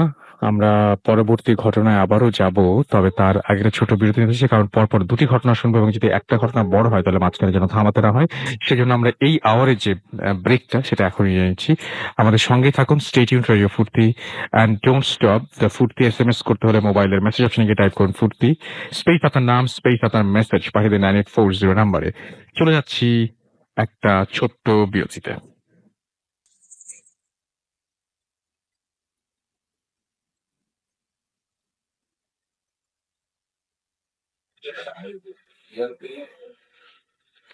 ওয়েলকাম ব্যাক, শুনছেন সব সময় রেডিও ফুর্তি 8.2 FM। আমি রাস্তায় আছি সাথে, এবং চলছে ভূত FM। আমার সাথে রয়েছেন মাসুম এবং আজকে অতিথিরা। এবং আমরা এখন ফেসবুক লাইভে আপনারা সবাই দেখতে পাচ্ছেন যে আমাদের সঙ্গে কারা বসে আছেন। আমি রাসেল, আমার সাথে মাসুম ভাই আছেন এখানে আহমেদ বাবু, এখানে দেখতে পাচ্ছেন আলিফ আছেন, ফারনান আছেন, এবং হাফিজ মাইনুদ্দিন সাহেব আছেন। আমাদের এখানে আছেন সাদিক ভাই, দেখতে পাচ্ছেন আমাদেরকে ভিডিও করছেন, যিনি, আপনি একটু চেহারা দেখায় দেন। এবং আমাদের এইখানে আছেন সিক্স সিজনের সমস্ত যারা আমাদেরকে হেল্প করছেন। Thanks for your hospitality. Six season হোটেলের প্রত্যেককে অনেক অনেক ধন্যবাদ জানাচ্ছি, দেখতে পাচ্ছেন আপনারা সবাই। এবং সেই সাথে আমাদের সঙ্গে রয়েছেন আজকে যারা হচ্ছে এখানে যারা এখানে মানে আরো অনেকেই আছেন, আপনারা সবাই আপনাদের SMS দেখতে পাচ্ছি, এবং এখানে অনেকেই আছেন এই মুহূর্তে দেখতে পাচ্ছি। হ্যালো ইমরান, বাপ্পি নড়াইল থেকে, জাহিদ খুলনা থেকে, জনি কুমিল্লা থেকে, আনোয়ার এবং তার ওয়াইফ আফরিন জানিয়েছেন হ্যালোইনের শুভেচ্ছা। নিঝুম আমাদের সাথে আছেন, আমার সাথে রয়েছেন মাজিদ, এছাড়াও পারভেজ আমাদের সাথে আছেন, আপন আছেন, গালিব আমাদের সঙ্গে রয়েছেন দেখতে পাচ্ছি, অনিক, সানি, এছাড়াও প্রান্ত, সাব্বির, অসিত, এছাড়াও রয়েছেন মোস্তাক বেইলি রোড থেকে, এছাড়াও আমাদের সাথে রয়েছেন দেখতে পাচ্ছি এহসান, এছাড়াও রিয়াজুল আমাদের সাথে রয়েছেন, খুলনা থেকে রয়েছেন। এই যে কোনো স্ক্রিপ্ট থাকে না আমাদের, আমরা একদম এই যে যা আসছে SMS আমরা ডিরেক্ট সেটা পড়ছি। সো বুঝতেই পারছেন যেখানে কোনো ধরনের কোনো মানে যা আপনারা পাঠাচ্ছেন তাই পড়ছি। And thank you very much আপনারা যারা আমাদের সঙ্গে রয়েছেন। তো আমি চলে যাব এখন বাবু ভাইয়ের কাছে, এবং আপনার কাছ থেকে আমি যে ঘটনাটা শুনবো, আপনার কাছে আপনি সম্ভবত শুরুতে আপনি বলতে চাইছেন একটা ব্ল্যাক ম্যাজিকের ঘটনা আপনি বলবেন। এই So, আমরা একটা ব্ল্যাক ম্যাজিকের এই ঘটনা কাহিনীটা রাসেল ভাই আমি অনেক ছোটবেলায় শুনেছিলাম। জি। শুনেছিলাম সম্পর্কে এক মামার কাছে। তো আমি বেড়াতে গেছিলাম গ্রামে, পরিবেশটাও খুব সুন্দর ছিল, মানে ডিফারেন্ট। সামার টাইম, উনি বাসার বাইরে ঘুমাতেন তখন, বাসার বাইরে একটা চকি পেতে ঘুমাতেন। এবং আমি ওনার সাথে গিয়েছি, উনি শুয়ে শুয়ে, তখন আমি বলছিলাম যে ভূতের গল্প শুনতে চাই। তো সেই সময় উনি ভূতের গল্পটা বলেন আর কি। আচ্ছা। তো এটা হচ্ছে গ্রামের একটা ইয়াং ছেলেকে নিয়ে আর কি। সেই ছেলেটার খুব কিউরিয়াসিটি ছিল জাদুটোনা সম্পর্কে। হুম। তো গ্রামের যে একজন মানে টোটকা জাদুকর, এদের সাথেও সে কথা বলে। এবং আপনি জানেন যে কিছু অঞ্চল আছে আমাদের দেশেই যেগুলো একটু পশ্চিমবঙ্গের কাছাকাছি, হুম। সব জায়গায় জাদু টোনা, যেমন অনেকেই ওই দেখা যাচ্ছে যে পিঠা নষ্ট করার মন্ত্র জানে, তারপর এরকম অনেক কিছুই জানে, এবং এই ধরনের কথাবার্তা তাদের মধ্যে বেশ প্রচলিত। তো তার খুব আগ্রহ হয় যে এই ধরনের কিছু শেখার জন্য। তো সে খুঁজতে খুঁজতে গ্রামের এক মানে পুরোহিত টাইপের থাকে, সে আপনার মানে এই শ্মশান ঘাটের পাশে বসে বেশ সাধনা টাধনা করে আর কি। হুম। তো তার কাছে যায় আর কি, যে প্রায় বলে যে আমাকে জাদু শেখান, জাদু শেখান, হুম। আমি জাদু শিখতে চাই। তো সে তাকে ধমক টমক দিয়ে প্রায় বের করে দেয়, বলে যে বেটা তুই মুসলমানের পোলা, তুই জাদু শিখবি কি, মন্ত্র শিখবি কি, এই যে অনেক বকা টকা দেয় আর কি। তো সে ছেলেটা এটা তো দমে না, সে মাঝে মাঝে আপনার এই যাওয়া আসার মধ্যে থাকে আর কি। তো একদিন এরকম বিকালের দিকে আর কি, পড়ন্ত বিকালে, সে ওই ওই যে পুরোহিত ছিল তাকে যে বেশ বদার করতেই থাকে আর কি, যাবে না সে, সেই বলে যে আপনি কি বলেন, আপনাকে যত সেবা করা দরকার আমি সেবা করবো, এই সেই হ্যান ত্যান। তো সে বলে আচ্ছা তোর জাদু শেখার খুব শখ, বলে হ্যাঁ। তো যা যা করতে বলবো পারবি, যদি পারিস তাহলে মনে কর যে তোরই কিছু শিখতে পারবি। হুম। তো বলছে যে জাদু শিখলে কি হয় এটা জানিস, এটা হলো কালো জাদু। কিরকম? তো সে মুখ হা করে দেখালো ফার্স্টে। তো তার মুখ যখন হা করে দেখাইছে, মুখের মধ্যে সব দাঁত গুলা ছিল কালো, কুচকুচে কালো মুখের ভেতরটা। তো ওইটা দেখে ছেলেটা ফার্স্টে ভয় পেয়ে যায়, ভয় পেয়ে যায় যেরকম মুখের মধ্যে মানে কালো হয়ে গেছে এরকম। তো বলছে এটা কেন জানিস? তো কেন বলে এটা হলো ফসল, কালা জাদু করছে, এটার ফসল। তো বুঝিস এটা এত সোজা জিনিস না, এটা শিখলে জীবনটা এরকমই হয়ে যাবে। তো সে মানে কিছুটা শুনে, তখন বলে যে তোরে অনেকগুলো আমি সাধনার পথ দিতে পারি যেগুলোতে কিছু শিখতে পারবি। তো একটা আছে, এটা কি তুই মানে আমার মনে হয় না তুই পারবি, সেটা হলো মনসা দেবীর মন্দিরে যেতে হবে তোর, যেখানে শুধু সাপ। তো ও শুনে এটা সাপের ব্যাপারে তার বেশি অ্যালার্জি ছিল। তো সে তখনই এটা বলে দেয় যে না আসলে আমার এটা আমি আমার ব্যাপার, কত দিচ্ছে যা তোর শেখা লাগবে না। তো তারপরে সে অনেক বলে যে আমার একটু শিখানি, শেষে বলার পর তখন বলে আচ্ছা ঠিক আছে তুই কালকে আসিস, তোর আমি বলবো। তো পরদিন সে যায়, বলে যে এই সময় আসবি। তো আসার পর দেখে যে সেই পুরোহিত আপনার ধ্যান করতেছে। তো ধ্যান করা অবস্থায় তাকে বলে যে তোরে আমি কাজ দিলাম যে নেক্সট পূর্ণিমা যেদিন আসবে, হুম। তো সেই পূর্ণিমার দিনে তুই আমার এখানে আসবি বটগাছ তলায়, এসে আমার তো একটা শিকড় নিবি, আমি তো একটা শিকড় দিব। এই শিকড়টা সাথে করে নিয়ে তুই হেঁটে হেঁটে এত ক্রোশ দূরে ওইখানে একটা শ্মশান আছে, সে শ্মশানে যাবি। তো সেই শ্মশানে যে ওইখানে যে পুরোহিত আছে, তাকে কয়দিন আগে মাটির তলে পোতা হয়েছে। মানে পোতা হয়েছে বলতে তারা মানে মাটির নিচে ওরা মানে পুঁতে ফেলে, সামথিং লাইক দ্যাট, হয়তো পোড়ায় না বা সামথিং, তাদের কোনো রিচুয়াল এটা, হয়তো মারা গেলে বলে ওইখানে যাবি, মাটির তলে পোতা হয়েছে। তো ওখানে যে মাটি তুলবি, আমি ওদের ভাষায় বলার চেষ্টা করতেছি আর কি। বলে ও ওইখানে যে ওই মাটি খুঁড়বি, খুঁড়ে ওই পুরোহিতের মাথাটা কেটে নিয়ে আসবি। হ্যাঁ, কেটে ওই একটা পথ বলছে যে এই পথ দিয়ে তুই চলে আসবি, এবং তোকে যতই ডাকবে যত যাই বলবে তুই তাকাবি না, হুম। শুনবি না, সোজা চলে আসবি, এসে ঘুরে আমার এই এই গাছতলায় এনে মাথাটা রেখে যাবি।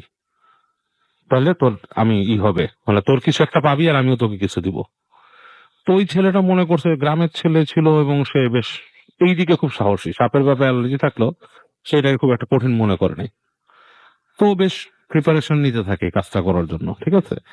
বলতে হচ্ছে যে ধর্মীয় প্রিপারেশন তার মধ্যে ছিল না, ধর্মীয় মূল্যবোধ খুব একটা ছিল না। হুম। আর তার ফ্যামিলি থেকেও তাকে এই ব্যাপারে খুব একটা করা হয়নি। তো যাই হোক, সে প্রিপারেশন নিয়ে তার কাউকে কিছু বলে না।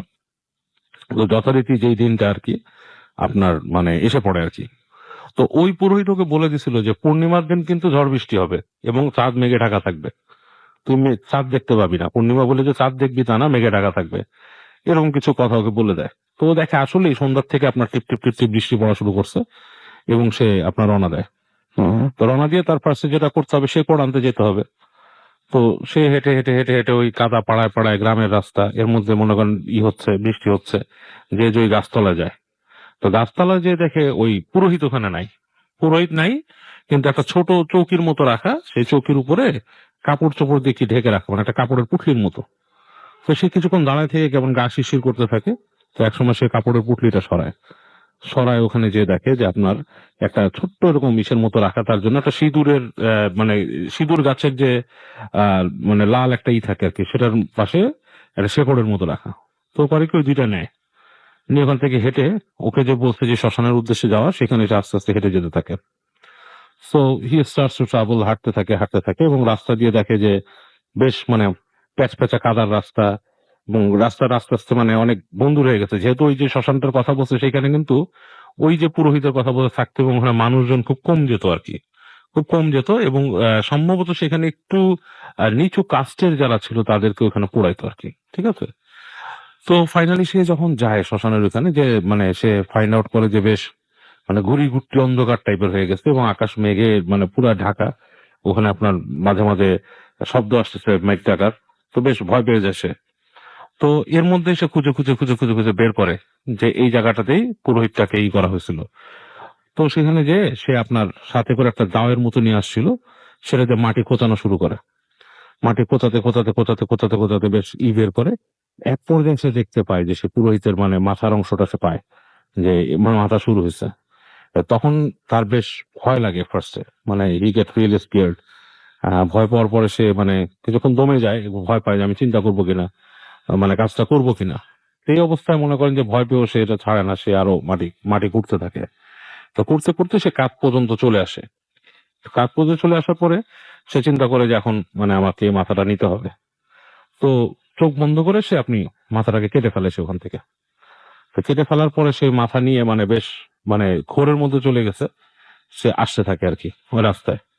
এবং যখন আসতেছে সে মানে শুনতে পায় যে ওকে অনেকে ডাকতেছে নাম ধরে, তার নাম ধরে ডাকে, বেশ আপনার একটা মানে গলা আর কি, মানে মানে মানে মানে বিষণ্ণ টাইপের গলায় ডাকতেছে মানুষ। তো ওগুলা গায়ে মাখে না, যেহেতু তাকে আগে পুরোহিত বলে দিছে যে তুমি এটাতে রিপ্লাই দিতে পারবা না, তোমাকে যে ডাকবে বা কত কিছু দেখবা সেগুলোর সাথে তুমি নিজের মানে কোন রকমের ইন্টারাকশনে তুমি যাবা না। তো এটা আসতে থাকে।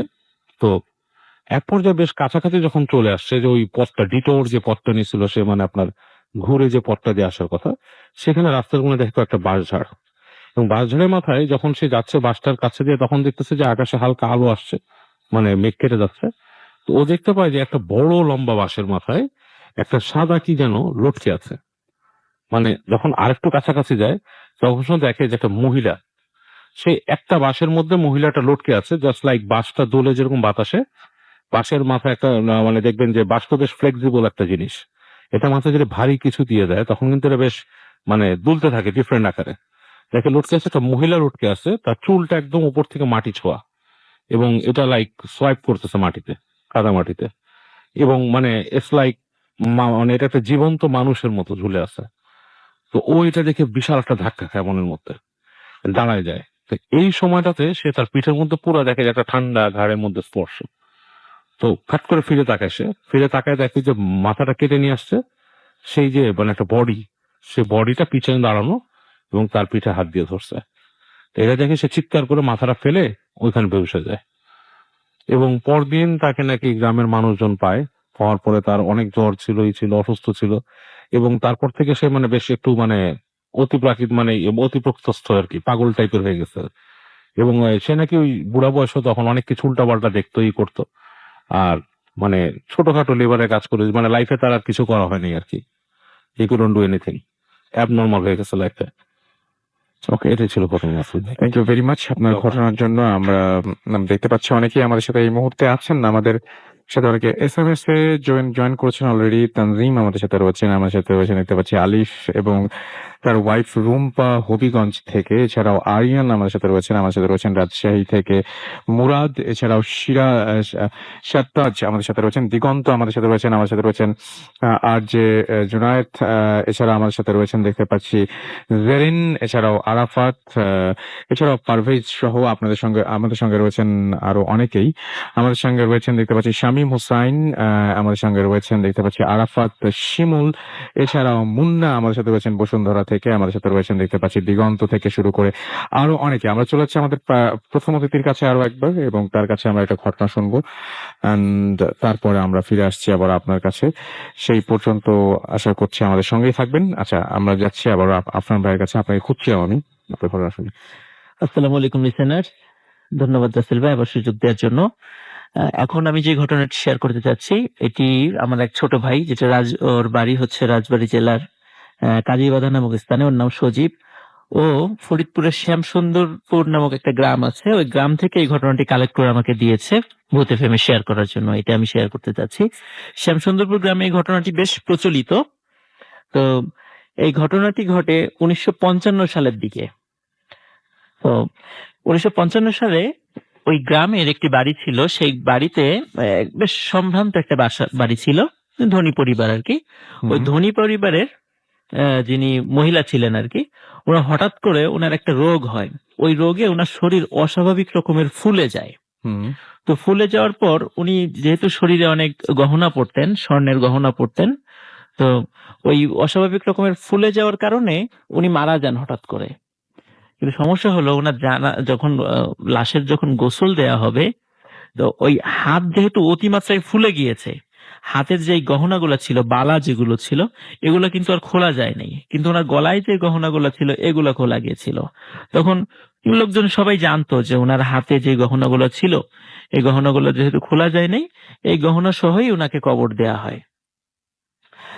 ওই গ্রামের দুইজন মানে লোক, তারা চিন্তা করে যেহেতু ওই মহিলার হাতে অনেক ভারী ভারী আহ, ডান হাতে বাঁ হাতে তিনটা তিনটা করে 6টা স্বর্ণের বালা আছে, সুতরাং আমরা রাতে গিয়ে ওই কবরটি খুঁড়ে ওনার হাত থেকে ওই বালাগুলো আমরা ছোটানোর ব্যবস্থা করব। তো যে ভাবা সেই কাজ। ওনারা রাতের বেলা, তৎকালীন সময় তো এরকম কবরস্থান ছিল না, ওরকম লাইটও ছিল না, অত্যন্ত মানে একটা ভয়ঙ্কর কবরস্থান বলতে একটা আতঙ্কের জিনিস একটা বোঝাতো ওই সময়তেই আর কি, ওই সময় আর কি, যে 50-এর দশকে। তো ওনারা দুজন ওখানে যান, যাওয়ার পর কবরটি খোঁড়েন, মানে মৃত্যুর 1-2 দিন পর আর কি, লাশ তখনও কিছু হয়নি আর কি। তো খোলার পরে যখন দেখলেন যে আসলে তো হাত অনেক মোটা, কিন্তু এখান থেকে আর বালা খোলার কোনো উপায় নাই। বালা খোলার একটাই উপায়, কবজি থেকে হাতটি কেটে ফেলতে হবে, তাহলে শুধুমাত্র বালাটা বের করা সম্ভব। ওনারা আগের থেকে সেই প্রস্তুতি নিয়ে গিয়েছিলেন এবং যথারীতি ওনারা তাই করেন। কবজি থেকে হাতটি মানে কেটে ফেলেন এবং ওই বালা তিনটি তিনটি করে 6টি বের করে নিয়ে আসেন। 2 হাতি কাটেন এবং ওনারা তিনটা তিনটা করে বালা ভাগ করে নিয়ে চলে যান এবং কবরটা আবার সুন্দর করে এমন ভাবে ঢেকে দেন যাতে কেউ কিছু বুঝতে না পারে। ওনারা যথারীতি ওই জিনিসগুলো নিয়ে বাসায় চলে আসেন। প্রথমে 1-2 দিন কোনো সমস্যা হয় না। তৃতীয় দিন রাত্রে একটা ঘটনা ঘটে, সেটা হচ্ছে যে ওদের মধ্যে একজন, উনি রাত্রে ঘুমিয়েছিলেন, হঠাৎ করে ফিল করলেন কে যেন ওনার গলাটা চেপে ধরেছে, মানে গলা চেপে ধরে মেরে ফেলার চেষ্টা করছে। তো উনি হাত দিয়ে ছোটানোর চেষ্টা করছিলেন, কিন্তু খেয়াল করলেন যে যে জিনিসটি ওনার গলায় চেপে ধরেছে সেটি শুধু আঙ্গুল থেকে কবজি পর্যন্ত, এরপরে আর কোনো হাতের কোনো অস্তিত্ব নাই, শুধু এতটুকু জিনিস ওনার হাত চেপে ধরেছে। উনি প্রচুর চিৎকার চেঁচামেচি শুরু করেন। ওনার পাশে ওয়াইফ ছিল, উনি ঘুম ভেঙে যান।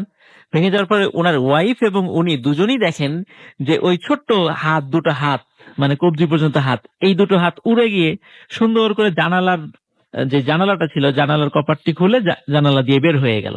ওনারা দুজনই সেটা দেখেছেন। যখন এটা দেখলেন দুজনই খুব ভয় পান। পরের দিন যিনি ওই যে বালা চুরি করেছিলেন, ওই লোকটি, তার সহযোগী যিনি আরেকজন সাথে ছিলেন, তাকেও ঘটনাটি শেয়ার করেন। শেয়ার করার পর ওই লোকটি বলে একই ঘটনা ওই রাত্রে তার সাথেও ঘটেছে, মানে সেম ঘটনা ওই একই রাত্রে দুইজনের সাথে ঘটে। তো ওই দুইজন খুবই ভয় পেয়ে যান।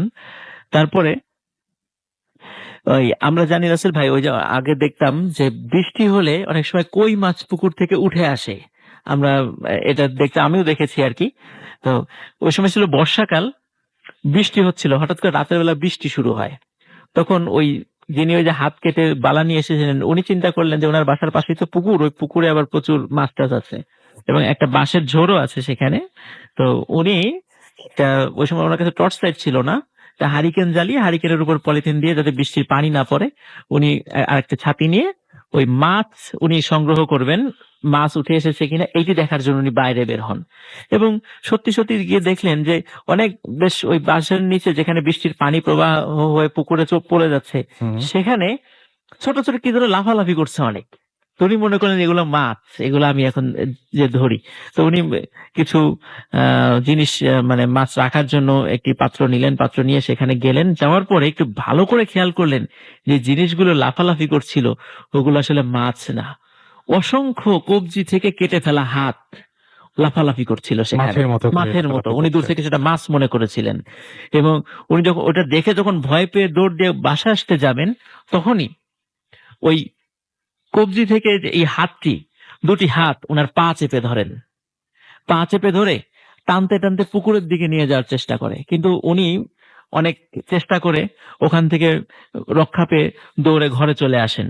ঘরে চলে আসার পরে উনি ওনার স্ত্রীকে এই ঘটনাটি সম্পূর্ণ শেয়ার করেন যে আসলে ওনারা এই কাজটি করেছেন, এবং যার ফলে এই হাতের এই কবজি থেকে কেটে ফেলা এই হাতের এই ঘটনাটি ওনাদের সাথে ঘটছে।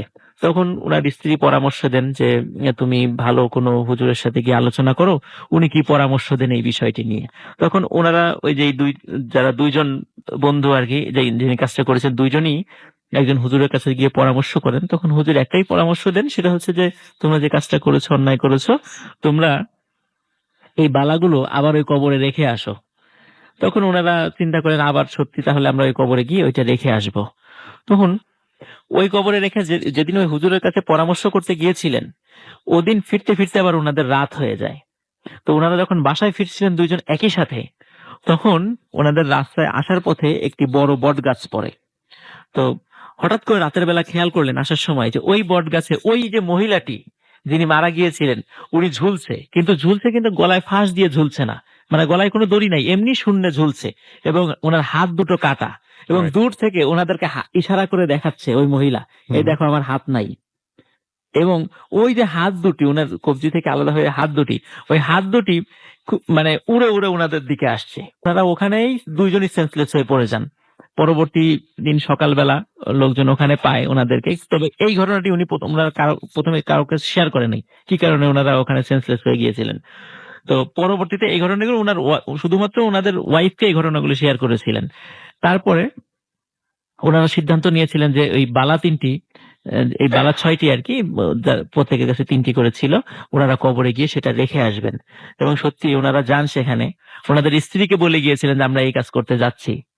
কিন্তু যখন ওনারা কেউই রাত্রে আর বাসায় ফেরেন নাই, তো ওনাদের স্ত্রীরা উদ্বিগ্ন হয়ে গেলেন, একে অন্যের কাছে খোঁজ নিলেন, সত্যি দুইজনের কেউই বাসায় ফেরে নাই।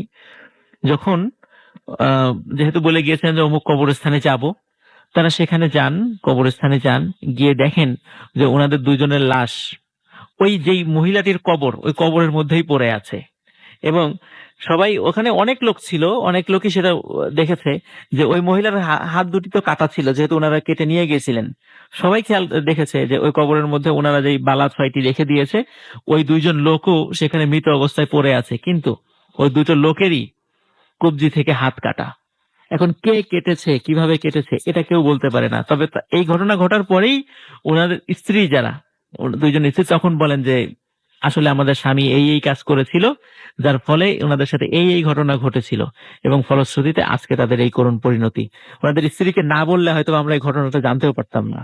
অনেক ধন্যবাদ এই ছিল আপনাকে ঘটনাটা। আপনার ঘটনার জন্য। আমাদের সঙ্গে আমাদের আরো একজন স্পেশাল গেস্ট এই মুহূর্তে আমাদের সঙ্গে আছেন। আসলে স্পেশাল গেস্ট না, তিনি, আমি ফার্স্টেই বলেছিলাম যে আজকে আমাদের এখানে হ্যালোউইন বা ভূতের দিন উপলক্ষে আমরা একটা স্পেশাল এপিসোড করছি, ব্রট ইউ বাই গ্রামীণ ফোন।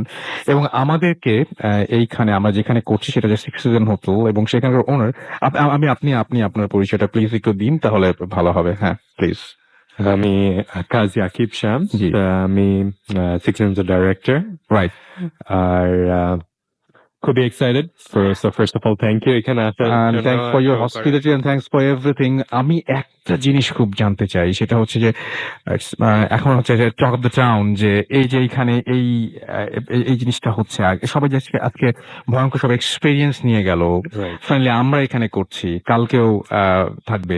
তো এই যে এইগুলো আমরা করলাম, আপনার আসলে এই মানে ইন্সপিরেশনটা বা আপনার এই আইডিয়াটা কিভাবে এসেছে? আপনি কখনো ভয় পেয়েছেন বা এরকম কোনো কিছু বা এরকম? আমি আসলে হরর ফিল্মের বড় ফ্যান। ওকে। ছোটকাল দিয়ে আসলে দেখা যেত, আম্মু অনেক পছন্দ করে, সবসময় হরর মুভিজ দেখা হতো অনেক। আর বাইরে স্পেশালি হ্যালোউইনের টাইমে দেখা যায় যে আপনার স্পুকি টাইপের ডিফারেন্ট এক্সপিরিয়েন্স, তারপরে আপনার গোরি মেকআপ, ওরকম টাইপের জিনিস অনেক বেশি করা হতো। আর আমি ক্যানাডায় 14 ইয়ার্স ছিলাম আগে, তো ওইখানে থাকতে হন্টেড হাউসে ভিজিট করা হয়েছে। তো ওইখান থেকে মনে হচ্ছিল বাংলাদেশ আসার পরে যে হ্যালোইনটা আমরা যেরকম করে, মানে আমরা নর্মাল ডে হিসাবে অমত নেই, আপনারা অবভিয়াসলি ভূত এফএম করছেন, ওইটা স্প্রেড করছে, কিন্তু ওই দিক থেকে আমি ভেবেছি যে একটা একটা রুম আছে, একটা হন্টেড হাউস বা ওরকম টাইপের একটা স্কেরি একটা এক্সপিরিয়েন্স পাওয়ার জন্য। কারণ বাংলাদেশে অনেকজনই হরর মুভি পছন্দ করে, কিন্তু হরর মুভির ভিতরে থাকতে যে ফিলিংটা, ওইটা আসলে ঠিক মতো করে পাওয়া যায় না। রাইট। তো লাস্ট ইয়ার আমরা করেছিলাম ছোট স্কেলে। লাস্ট ইয়ার আমি আসার পরপরই আসলে বেশি টাইম ছিল না, তো স্মলার স্কেলে করেছি। তো এবার আরো চেয়েছি রিয়েলিস্টিক বানাতে। আর যে ফিডব্যাকটা পেয়েছি আমরা, অবভিয়াসলি আপনারা ওইটাতে অনেক সাপোর্ট দিয়েছেন পার্টনার হিসাবে। আপনাদের মানে সব মানে শো করা থেকে আপনাদের না, সবকিছু মিলিয়ে আমরা ফাইনালি ঠিক মতো করতে পারলাম, সেটাই সবচেয়ে বড় কথা। এবং আজকে যখন দেখলাম যে অনেকে আসছেন এবং ভয় পেয়ে চলে যাচ্ছেন, আমাদের খুব ভালো লাগছে। এবং এখনো দেখলাম যে নিচে অনেকে আছেন, শুনছেন। তো থ্যাংক ইউ ভেরি মাচ। আমরা মনে হয় আমরা আবারও আপনার কাছে আবারও মানে আমরা আবারও একসাথে আমরা কাজ করতে পারবো। And thank you very much আমাদেরকে সময় দেওয়ার জন্য। আমরা ঘটনায় চলে যাই আবারও, আমাদের সঙ্গে আবারও চলে যাবো ডক্টর আলিফের কাছে। এবং ডক্টর আলিফ, আপনার যে ঘটনাটা আছে, সেকেন্ড যে স্টোরিটা, সেটা আপনাকে শুনে ফেলবেন। জি রাসেল ভাই, সেটি একজন শিক্ষিকার ঘটনা, আমি শেয়ার করবো আর কি। তিনি ঢাকা বাংলাদেশের কোন একটা জায়গার প্রাইমারি স্কুলের টিচার ছিলেন আর কি। তো ওই গভর্নমেন্ট স্কুলটা প্রাইমারি স্কুল হাই স্কুল একসাথেই করা। তো উনি ছিলেন ক্লাস 5-এর টিচার, আর হাজবেন্ড ছিল ওই প্রাইমারি স্কুলের হেডমাস্টার আর কি। তো ওনার হাজবেন্ড ওই দুজনে একই সাথে চাকরি করতেন আর কি। তো পাশেই তাদের নিজেদের বাড়ি ছিল আর কি। তো সেই বাড়িতে তার মেয়ে থাকতো, তার হাজবেন্ড ওয়াইফ তারা দুজন থাকতো। আর ওনার যে সাজিদা চৌধুরী, আমি যার কথা বলছিলাম, তার শ্বশুর শাশুড়ি থাকতো। আচ্ছা। তো রাসেল ভাই, তারা সব ভালোই ছিল, মানে তাদের লাইফে কোনো ধরনের প্রবলেম ছিল না। কিন্তু অল অফ আ সাডেন 2004 সালের 13ই জুলাই তার মেয়ে, মানে 13ই জুলাই কেন বলবো, অল অফ সাডেনই হয়। অল অফ সাডেন 13ই জুলাই তার মেয়ে, ওই দিন মঙ্গলবার ছিল রাসেল ভাই, মানে হঠাৎ করে তার মেয়ে রাত্রে 10টা-11টার দিকে খুব জোরাজোরি করে বাইরে যাওয়ার জন্য, আমি বের হব, খুব প্রেসার দিতে থাকে যে আমি বের হব। তো মা বলে যে তুমি কোনো রিজন ছাড়া কেন বের হবা? তো এইটা তার কাছে জানতে চাইলে, তো মেয়ের সম্বন্ধে একটু বলে নেই রাসেল ভাই। মেয়েটি ক্লাস 9-এ পড়তো, আর মেয়েটি একই স্কুলেই পড়তো, ওই স্কুলেই পড়তো। তো মেয়েটির কোনো চলাফেরা ছিল না, তেমন কোনো মেশা ছিল না, কারোর সাথে তেমন একটা মিশতো না। তো মেয়েটি কোচিং করতো, কোচিং করে সন্ধ্যার মধ্যে বাসায় ফিরে আসতো। কোচিং বলতে কি, পাশের বাসায় তারই এক কলিগের কাছে মেয়েটি পড়তো। তো ওই দিন রাতের বেলা, রাত্রে 11টার দিকে কোনো কারণ ছাড়াই তিনি বলেন যে সে বাইরে যাবে। তো মা ওনার কাছে এসে বলে, তো উনি বারবার জিজ্ঞেস করতেন বাইরে কেন যাওয়া। তো উনি বলে যে না, আমি বাইরে যাব। তো খুব ঝগড়া থেকে শুরু হয়, এক পর্যায়ে কাঁদতে কাঁদতে সে রুমে চলে যায়। তো তিনি ভাবলেন যে এত রাতে মেয়েটা বেরোতে যাচ্ছে, এটা তো খুব খারাপ সাইন, আমি আমার হাজবেন্ডকে বলি। তো তার হাজবেন্ডের খুব আদরের মেয়ে ছিল আর কি, তাদের ফ্যামিলির সবচেয়ে আদরের মেয়ে। তো হাজবেন্ড তার রুমে যে মেয়েটিকে আর কি রাজি করাতে ব্যর্থ হয়, যে বলে না, আসলে কয়েকবার জিজ্ঞেস করা হয় তুমি কেন বের হবা, কি কারণে বের হবা। যতই কোয়েশ্চেন জিজ্ঞেস করা হয়, ততই তার রাগের পরিমাণ বাড়তে থাকে। এক পর্যায়ে চিল্লাচিল্লি, রাগারাগি, এমনকি গালাগালিও পর্যন্ত তাদের শুনতে হয়। তো তারা খুব উদ্বিগ্ন হয়ে যায়। ওই দিন রাতটা তাদের খুব কষ্টে পার হয়। কিন্তু পরের দিন সকালবেলা রেগুলার যে রুটিন, ওই দিন বুধবার ছিল 14ই জুলাই। তো রুটিন মাফিক সকালবেলা ভোর 6:30টার দিকে তাকে সকালের কোচিং এ পাঠানোর জন্য মা একেবারেই স্কুলের জন্য রেডি করে দিত। তো ওখান থেকে কোচিং করে, সকালবেলা কোচিং করে সে মেয়েটা স্কুলে চলে যেত। তো মা রুমে যেয়ে দেখে রুমে কেউ নাই। তো প্রথমে ভাবলো যে কোচিং সেন্টারে চলে গেছে কিনা, কোচিং এ চলে গেছে কিনা। তো ওই ম্যাডামের কাছে ফোন দেওয়া হয়, কিন্তু ওই ম্যাডাম বলে না, আমার কাছে তো আসে নাই। আশেপাশে খোঁজ নেওয়া হয়, পরে স্কুলে খোঁজ নেওয়া হয়, কিন্তু স্কুলেও যাওয়া হয় না। তো সেদিন স্কুল থেকে বাসায় চলে আসে এবং আশেপাশের লোকজনদেরকে হেল্প নেয়, এবং আশেপাশের সবাইকে জানায় যে ওনার মেয়েকে খুঁজে পাওয়া যাচ্ছে না। সকাল গড়িয়ে সন্ধ্যা হয়, কিন্তু মেয়েটি ফিরে আসে না। আত্মীয় স্বজনদের বাসায় খোঁজ নিয়ে জানা যায় যে তাদের বাসাও মেয়েটি যায় নাই। তো এই পর্যায়ে তারা খুব টেনশনে পড়ে যায় এবং এক পর্যায়ে জিডি করে থানায় মেয়েটাকে খোঁজার জন্য। আশেপাশের এলাকায় মাইকিং করা হয়। রাসেল ভাই, মেয়েটাকে খুঁজে পাওয়া যায় না। বাবা মা তখন একদম ভেঙে পড়ে যে মেয়েটি হঠাৎ করে চলে। আশেপাশের লোকজন কথা বলা শুরু করে দেয় যে মেয়েটা তো ক্লাস 9-এ পড়ে, পালিয়ে গেছে কিনা। এসব কথাবার্তাও তার বাবা মাকে শুনতে হয় এক পর্যায়ে। ঠিক ওই ঘটনার 5 দিন পর তাদের বাসার নিচতলার যে কাজের মেয়ে ছাদের উপরে কাপড় রোদ দিতে গেছে। কাপড় রোদ দিতে গিয়ে ট্যাঙ্ক যেখানে যে ছিল এই পাশটা থেকে দুর্গন্ধ আসছে, খুব বাজে রকমের কটকা একটা গন্ধ আর কি। মেয়েটি কাছে যেতে পারে না, চেষ্টা করে কাছে যাওয়ার জন্য, কারণ মনে করতে থাকে যে এই গন্ধটা বা এখান থেকে যদি কোনো সাবস্টেন্স ওই ট্যাঙ্কের ভিতরে যায় পানি তো দূষিত হয়ে যাবে। তো কাছে যাওয়ার চেষ্টা করে কিন্তু যেতে পারে না। তো নিচতলায় একটা ছেলে ছিল, মানে একটা লোক ছিল, ওই আশেপাশের বাড়িগুলা রাতের বেলা দারোয়ান আর কি, রাতের বেলা রাতে পাহারা দিত আর কি। আচ্ছা। তো ওই ছেলেটাকে নিয়ে উপরে ওঠে। তো উপরে ওঠার পর ছেলেটা খুব কষ্টে বস্তার কাছে যায়। কাছে যেতেই বস্তার গিটটা খুলতেই দেখতে পায় এক মানে চুল দেখতে পায়।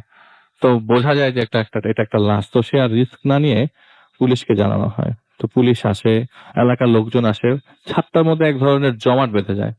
বাবা মাও, যে মেয়েটার বাবা মা আছে যে জানে যে হারিয়ে গেছে, তারাও ছাদে আসে এবং বস্তা থেকে যখন মেয়েটাকে বের করা হয়, ওই যে লাশ অনেক বড় চুল তো বের করা হয়। বের করার পরে ঠিকই বাবা মা চিনে নেয়, কিন্তু রাসেল ভাই সবার কাছে তো একটু জানতে পারে কটকা গন্ধ, মানে অলমোস্ট গলিত লাশ, বিকৃত হয়ে গেছে এরকম কন্ডিশন। কিন্তু আসলে লাশটার কোনো বিকৃত কোনো ধরনের সাইনই দেখা যায় না। লাশটা একদম ফ্রেশ, কিন্তু প্রচন্ড দুর্গন্ধ রাস্তা থেকে আসে। তো পোস্টমর্টেমের জন্য পুলিশ নিয়ে যায় লাশটিকে। কিন্তু আশ্চর্যজনক বিষয় হচ্ছে পোস্টমর্টেম করবার পর লাশটার মধ্যে কোনো ধরনের বডিলি টাচড হয় না, অন্য মানুষের কোনো আঙ্গুল হাতের নিশানা পাওয়া যায় না। পোস্টমর্টেম রিপোর্ট থেকে এসেছে যে এখানে কোনো টাচ নাই, হয়তো পারে মেয়েটাকে গলা কেটে মেরে ফেলেছিল, কোনো সাইনই পাওয়া যায় নাই। তো মেয়েটাকে বাসায় নিয়ে আসা হয়। পোস্টমর্টেম করার পরে ডেড বডিটা যখন বাসায় পাঠিয়ে দেওয়া হয়, তো যারা গোসল করাচ্ছিল, একজন মহিলা হুজুর, তো ওনার সাথে যারা সাহস করে এই গোসল যেখানে করাচ্ছিল, যেসব মেয়ে আত্মীয় স্বজন ঢুকেছে বা মহিলারা ঢুকেছে, তারা বলেছে যে ওর আসলে চুল এত বড় ছিল যে পরিবারের সবাই খুব হিংসা করতো।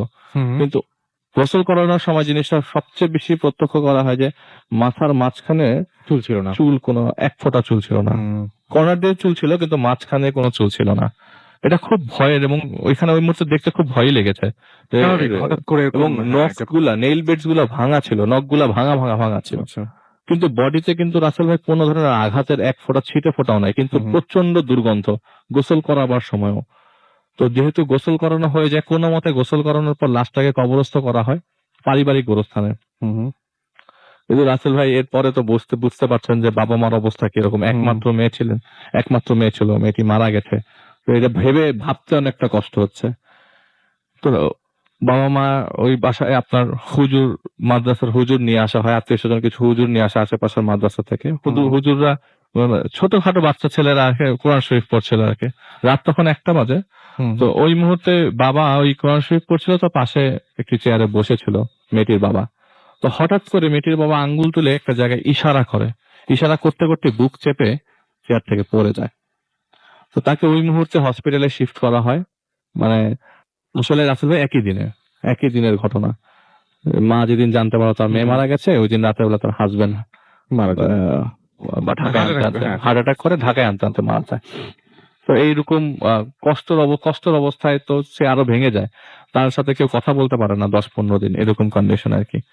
তো মেয়েটার বাবাকে আবার ব্যাক করা হয়, সেই জায়গায় ব্যাক করে মেয়েটির পাশেই কবরস্থ করা হয়। রাসেল ভাই এইটাই ঘটনা না, ঘটনা হচ্ছে আরো বাকি আছে এখনো। এটা আসলে সারমর্ম বলতে পারেন। তো ওনার যে চাচা, যে এই পোস্টমর্টেম করা থেকে শুরু করে লাশ রিসিভ করা পর্যন্ত যে কাজগুলা করেছেন, তিনি যে ইনফরমেশনটা দিয়েছে বাবা মারা যাওয়ার পরে, তো সবাই মিলে গোল টেবিলে বৈঠক হচ্ছিল মিলাদ কিভাবে করবে। ওই মুহূর্তে বলে যে সবচেয়ে আশ্চর্যজনক বিষয় তোমরা কেউ জানো না, সেটা হচ্ছে আমরা জিডি করি 14ই জুলাই, 5 দিন পরে ডেড বডি পাওয়া যায় 19শে জুলাই, কিন্তু পোস্টমর্টেম ডাক্তাররা বলছে ডেড বডিটা 25 দিন আগের। এক্স্যাক্টলি, এটাই হচ্ছে সবচেয়ে আসল ডেড ঘাবলার জায়গা। বডি যদি 25 দিন আগের হয় রাসেল ভাই, তাহলে ওই দিন রাতের বেলা যে বাইরে যাওয়ার বাহানা ধরলো এই। উনি কে ছিল? এইটাই হচ্ছে। পরের দিন সকালবেলা হুম, হুম, তাকে পাওয়া গেল না খুঁজে, কিন্তু পাওয়া গেল ডেড বডি 19শে জুলাই, সব বাড়ির ছাদে। হুম। জিনিসগুলা মিলাতে পারছিল না। ওনার মা তো একদম ফেইন্ট, কারণ ওই মুহূর্তে তার সাথে এসব ব্যাপারে কোনো স্বাভাবিক। কথা বলা যায়নি। কিন্তু আশেপাশের লোকজন সবাই এই নিয়ে ডিসকাস করলো প্রায় 1 মাস রাসেল ভাই। হুম। ওই এলাকায় তখন মুখ্য সমাচার তখন এই জিনিসটাই, হুম, যে মেয়েটি কিভাবে মারা গেল। আসলে মেয়েটা পালায়ও জানায় কিছু নাই, ডেড বডিটা ছাদে পাওয়া গেল, কিভাবে পাওয়া গেল কেউ কিছু জানে না। তো সবাই সান্ত্বনা দেওয়ার জন্য ওনার মাকে একা করেন, কারণ উনি তো একদম এই পৃথিবীতে একাই হয়ে গেছে। হাজবেন্ড ছিল সেও নাই, তো মেয়ে ছিল সেও নাই। হুম, তো 1 মাস পর তার শ্বশুর শাশুড়িকে তার দেবর নিয়ে যায় হুম, হুম। এবং তিনি একা হয়ে যান। তার বোনও তার সাথে অনেকদিন ছিল, কিন্তু সবার তো রাসেল ভাই সংসার আছে, কাজ আছে, সবাই তার নিজেদের নিজ নিজ কাজে ব্যস্ত হয়ে যায় 1 মাস পর। তো সে তার বাসায় একা থাকা শুরু করে। সাথেই যে কাজের মেয়েটি ছিল ওই বাসায়, হুম। কাজের মেয়েটি তার সাথেই থাকতো। 1 থেকে 1.5 মাস পর হঠাৎ করে সোম কি মঙ্গলবার হবে, এটা সম্ভবত রাসেল ভাই সেপ্টেম্বরের দিকে, ওই বছরেরই সেপ্টেম্বরের দিকের ঘটনা। তো প্রচন্ড ঝড় হচ্ছে, তো বজ্রপাতে জানালাগুলো বাড়ি খাচ্ছিল। এক পর্যায়ে তিনি মানে ওই ঘটনার পর তার হাজবেন্ড, তার মানে মেয়ে মারা মৃত্যুর পরে তিনি রাতের বেলা ঘুমাতেন না। আচ্ছা। নর্মালি প্রথম কয়েকদিন সে চুপই ছিল, কিন্তু যখন তার সবার সাথে আস্তে আস্তে ইন্টারাকশন হতে থাকে, রাতের বেলা তার ঘুম হতো না। হুম, হুম। তো রাতের বেলা ঘুম হতো না, তো উনি সজাগ নয়, কিন্তু উনি শুয়েছিলেন ওই মুহূর্তে। তো এই বজ্রপাতের মধ্যে রাসেল ভাই খুব স্পষ্ট একটা শব্দ আসে সাজেদা হুম। জানালা থেকে, যেসব জানালা বাড়ি খাচ্ছিল তার রুমের ভিতরে পশ্চিম পাশে, যেসব জানালাগুলো বাড়ি খাচ্ছিল সেই জানালাগুলো থেকে সাউন্ড আসে সাজেদা। তো অবচেতন মনে তিনি বলে তো সাথে সাথে তিনি রিয়েলাইজ করে আমার তো আসলে কেউ না। থাকার কথাটা। হুম। তিনি উঠে যান, লাইট জ্বালান, বারান্দা দিয়ে চেক করেন, উকি মেরে দেখেন আশেপাশে কেউ আছে কিনা, কিন্তু রাসেল ভাই কেউ নাই। Right. তিনি আবারও আবারও সাউন্ড আসে রাসেল ভাই, আম্মু আমার রুমে আসো, আমার রুমে ব্যাগটা গুছায় যাও। উনি বলে আশ্চর্যজনক, আমার মেয়ে আমাকে থাকার কথাই ডাকতেছে না। কিভাবে? তো উনি কাজের মেয়েটাকে জানান। তো কাজের মেয়েটা তাকে হাত বুলিয়ে বলে, খালাম্মা আপনি শোন, আমি এরকম কোনো শব্দ পান নাই, এটা আপনার মনের ভুল। হুম। তো উনি আবার শুয়ে পড়ে, কিন্তু রাসেল ভাই ফজরের পরও, আজানের পরেও মনে করছিল ফজরের আজান দিবে, তো উনি উঠতে পারছে না, নামাজের জন্য উঠতে পারছে না। ফজরের আজান দিয়ে দিয়েছে, তারপরেও সাউন্ড আসতে থাকে, আম্মু কোথায় তুমি, আসো আমার রুমে। বারবার ডাকার পরে তিনি কাঁথা মুড়ি দিয়ে ঘুমিয়ে যান। পরের দিন সকালবেলা তিনি দেরি না করে ওনার ভাইয়ের বাসায় চলে যায়, বলে ভাইকে সবকিছু বলে যে আমি এরকম রাতে তোর ভাগ্নিকে আর তোর দুলাভাইকে দেখছি, আমি তো থাকতে পারতেছি না ওই বাসায়। তো ভাই বলে যে ঠিক আছে তুমি আমার বাসায় থাকো, 5-6 দিন তুমি আমার বাসায় থাকো। তো ওই 5-6 দিনে তার সাথে এরকম কোনো আর ইন্টারাকশন হয় নাই। হুম, হুম। তিনি বললেন যে না, তাহলে ওটা আমার স্বপ্ন বা আমার মনের ভুল ছিল, আমি সারাক্ষণ তো ওদেরকে নিয়ে চিন্তা করি, হয়তো বা তারা বারবার আমার সামনে আসতে চাচ্ছে। উনি কি করলেন যে আমি এখন নর্মাল আছি, আমাকে তুই বাসায় দিয়ে আয়। তার ভাইয়ের বাসা থেকে সে তার নিজের বাসায় আবার চলে যায়, কাজের মেয়েটাকে নিয়ে আসে। যেদিন নিয়ে আসে ঠিক সেদিনের ঘটনা। সেদিন রাতের বেলা তিনি তার ঘুম ভাঙে এবং জোর অন্ধকারে তাকে শরীরে ঝাঁকি দিয়ে ঘুম ভাঙায়, এবং ঘুম ভাঙায় তার মেয়ে এরকম কন্ডিশনে, এই মা উঠো, আমাকে স্কুলে যেতে হবে, আমার ব্যাগটা তুমি গুছাই দাও।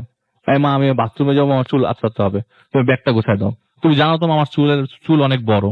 তো মাথা ঘুরে যায়, কি ব্যাপার? এবং তিনি বলে যে আমি আমি সেই স্পর্শটা ফিল করছি, আমার মেয়ে আমার হাত ধরে ডাকছে, আমার বডি ডাকছে, আমি লাইট জ্বালাই, আমার শরীর কাঁপতে থাকে, আমার ব্লাড প্রেশার হাই না লো হচ্ছে আমি কিছু জানি না। আমি আমার কাজের মেয়েটাকে জাগাই, হুম, হুম। কাজের মেয়েটা জাগে না, মনে হয় কাজের মেয়েটাকে কেউ ইনজেকশন দিয়ে ঘুম পাড়িয়ে রেখেছে, যে মেয়েটা জাগছে না। এমন সময় একটা মেয়ে আবার ড্রয়িং রুম ডাইনিং স্পেস ভেদ করে তার রুমে এসে বলে, মা তুমি আসো না আমার রুমে, তুমি তো আমার রুমে আসোই না। তো সে খুব অবাক হয়ে যায়, অবচেতন মনে তিনি হাঁটা ধরেন, ওই মেয়েটার সাথে হাত থাকতে মেয়েটা রুমে চলে যায়। আসলে তিনি যেতে যেতে একটা জিনিস চিন্তা করে, আসলে তো ওরা দুজন মারা যাওয়ার পর তো আমি মেয়েটার রুমে কখনো যাই নাই, যাওয়া হয়নি, তার সেই রুমেই ছিল। হুম। সবচেয়ে অবাক কাণ্ড হচ্ছে ওই রুমে ঢোকার পর সবচেয়ে কষ্ট পায় লাইট জ্বালানোর পর, যে খাটের উপরে তিনি তার লম্বা করে একগুচ্ছ চুল দেখতে পায়। মেয়ের চুল এটা এবং নিশ্চয়ই দেখে চিনতে যিনি পারেন। শুনেছিলেন, হুম। তিনি তো আর গোসলের সময় ছিলেন না, তিনি শুনেছিলেন যে মেয়েটার চুল মাঝখান দিয়ে মিসিং, অনেকের কাছে হুম। শুনেছেন, কিন্তু সেই চুলটা তিনি খাটের উপর দেখতে পেলেন। এবং ওই মুহূর্তে তার আর আর কিছুই মনে নাই। পরের দিন সকালবেলা তিনি তার ভাইয়ের কাছে যান, তার ভাই বলে, আপা এটা তোমার মনের ভুল হতে পারে বা কিছু, একজন হুজুর আছে, উনি ওনার কাছে চলো যাই, হয়তো উনি ওনার সলিউশন জানে। তো হুজুর বললেন যে কিছু না, আপনি জাস্ট এই আহ, পানিটা খেয়ে মানে পানিটা খাওয়ার আগে আপনি এই একটা সূরা পড়ে নেবেন, আরেকটা পানি আছে এই পানিটা দোয়া পরে পুরো বাসায় ছিটাবেন, মিস করবেন না। প্রতিদিন সন্ধ্যা মাগরিবের নামাজের পর পরই ছিটাবেন। তো তিনি মাগরিবের নামাজের পর পর ছিটানোর পর রাসেল ভাই একটা জিনিস মনে মানে এই অ্যাডভাইসটা দেওয়ার আগ পর্যন্ত হুম। হুজুর বললেন যে যা হওয়ার তা হয়ে গেছে, কিভাবে হয়েছে আমি কিছু বলছি না, এটা বললে হয়তো অবাক হয়ে যাবেন, কিভাবে হয়েছে বা কিভাবে হবে কিছু বলছি না, আপনি বাসাটায় থেকেন না, আর চলে যান এখান থেকে। চলে যান, পারলে যত দূরে পারেন তত দূরে চলে যান, ধারের কাছেও আসেন না, আর কখনো আসেন না এই এলাকায়। তো তিনি ওই তাই মুহূর্তে করেছেন। আসলে এই কন্ডিশন গুলা অবজার্ভ করার হুম। পরে তিনি আর ধরনের কোনো ধরনের রিস্ক নেন নাই। নিতে চাননি। এবং আসলে সত্যি কথা রাসেল ভাই, ওই জিনিসটা তার পেছনে এখনো ছাড়েনি, এখনো পর্যন্ত এখনো পর্যন্ত তার মেয়ে এবং তার হাজবেন্ড এখন কোন ধরনের পেইন দেয়? এখন পেইন্টার রাসেল ভাই তিনি স্বপ্নে দেখেন, তিনি মাঝে মধ্যে তাদের সাথে কথা বলেন, লোকজন অবাক হয়ে যায়। এবং আসলে আমি যখন তার সাথে কথা বলি তিনিও কথা বলছিলেন ওই মুহূর্তে। ওকে, এটি ছিল রাসেল ভাই থ্যাংক ইউ ভেরি মাচ আপনার তৃতীয় ঘটনার জন্য। আমরা এখন একটা ছোট্ট বিরতিতে আমাদের যেতেই হবে, অনেকক্ষণ পর্যন্ত বিরতি নেইনি, এবং তারপরে আমরা আবারও ফিরে আসবো। তার আগে আমাদের জানিয়ে দিই, যদি SMS করতে চান মোবাইলের মেসেজ অপশনে টাইপ করুন ফুর্তি FORT ফুর্তি স্পেস আপনার নাম স্পেস আপনার মেসেজ পাশে দিন 9840 নাম্বারে। যদি ইমেইল করতে চান আমাদের ইমেল অ্যাড্রেস হচ্ছে bhutfm@radiofurti.fm which is BHWTFM@radiofurti.fm। আপনার নাম, ঠিকানা এবং ফোন নাম্বার সহ আপনার জীবনে ঘটে যাওয়া বা আপনার জানা সেরা ঘটনা লিখে পাঠিয়ে দিন আমাদের কাছে। ঘটনার শুরুতে অবশ্যই উল্লেখ করুন যে ঘটনাটি আপনি স্টুডিওতে এসে শেয়ার করতে চান নাকি আপনি চান আপনার ঘটনা আমরা পড়ে শোনাই। যারা দেশের বাইরে রয়েছেন তারা অডিও ক্লিপ সরাসরি পাঠিয়ে দিতে পারেন আমাদের কাছে।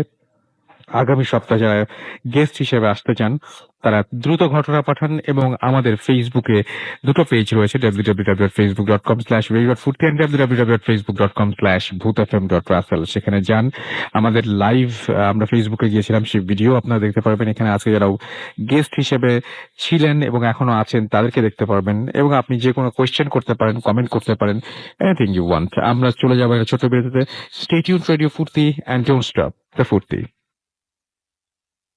আমি আপনার কাছে একটা কোয়েশ্চেন করতে চাই, আর সেটা হচ্ছে যে এই যে আপনি বিভিন্ন সময় বিভিন্ন জায়গায় যান, বিভিন্ন কাজ করেন, এরকম কখনো হয়েছে যে কাজ করতে গিয়ে আপনার হঠাৎ করে প্রচন্ড রকমের ভয় লেগেছে?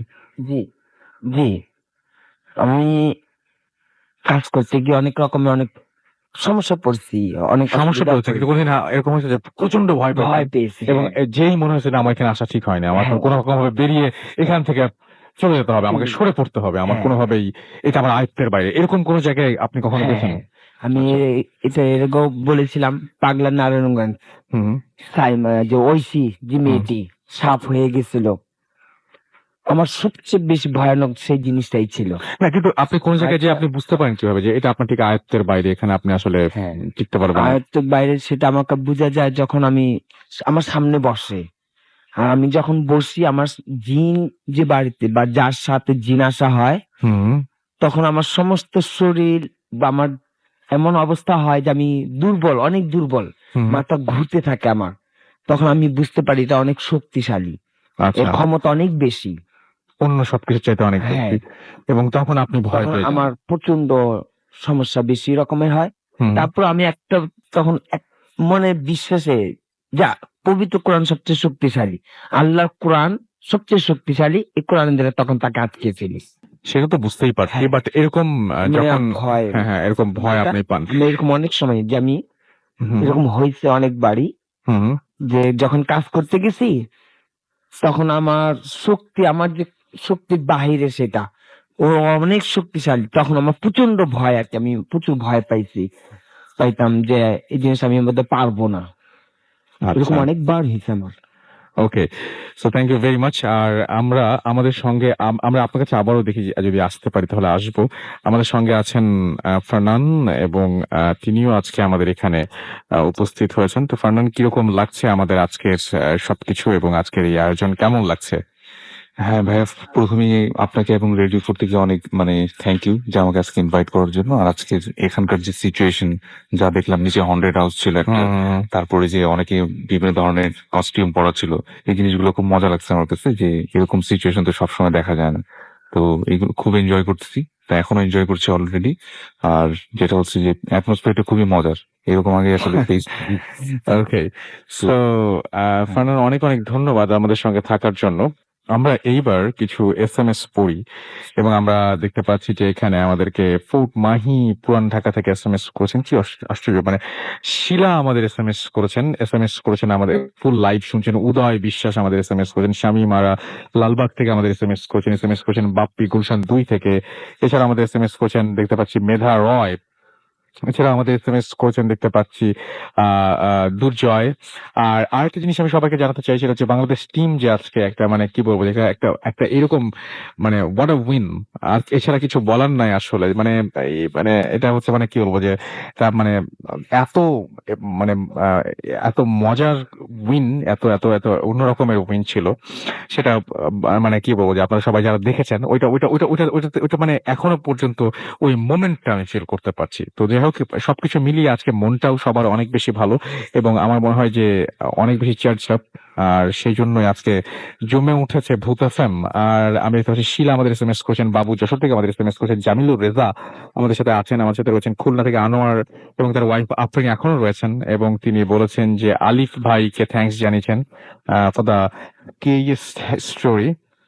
আমাদেরকে দেখতে পাচ্ছি মিশন এসএমএস করেছেন আমাদেরকে অনেক মিরপুর থেকে। এছাড়াও আমাদেরকে আমাদেরকে জেভিয়ার এসএমএস করেছেন, আমাদেরকে এসএমএস করেছেন দেখতে পাচ্ছি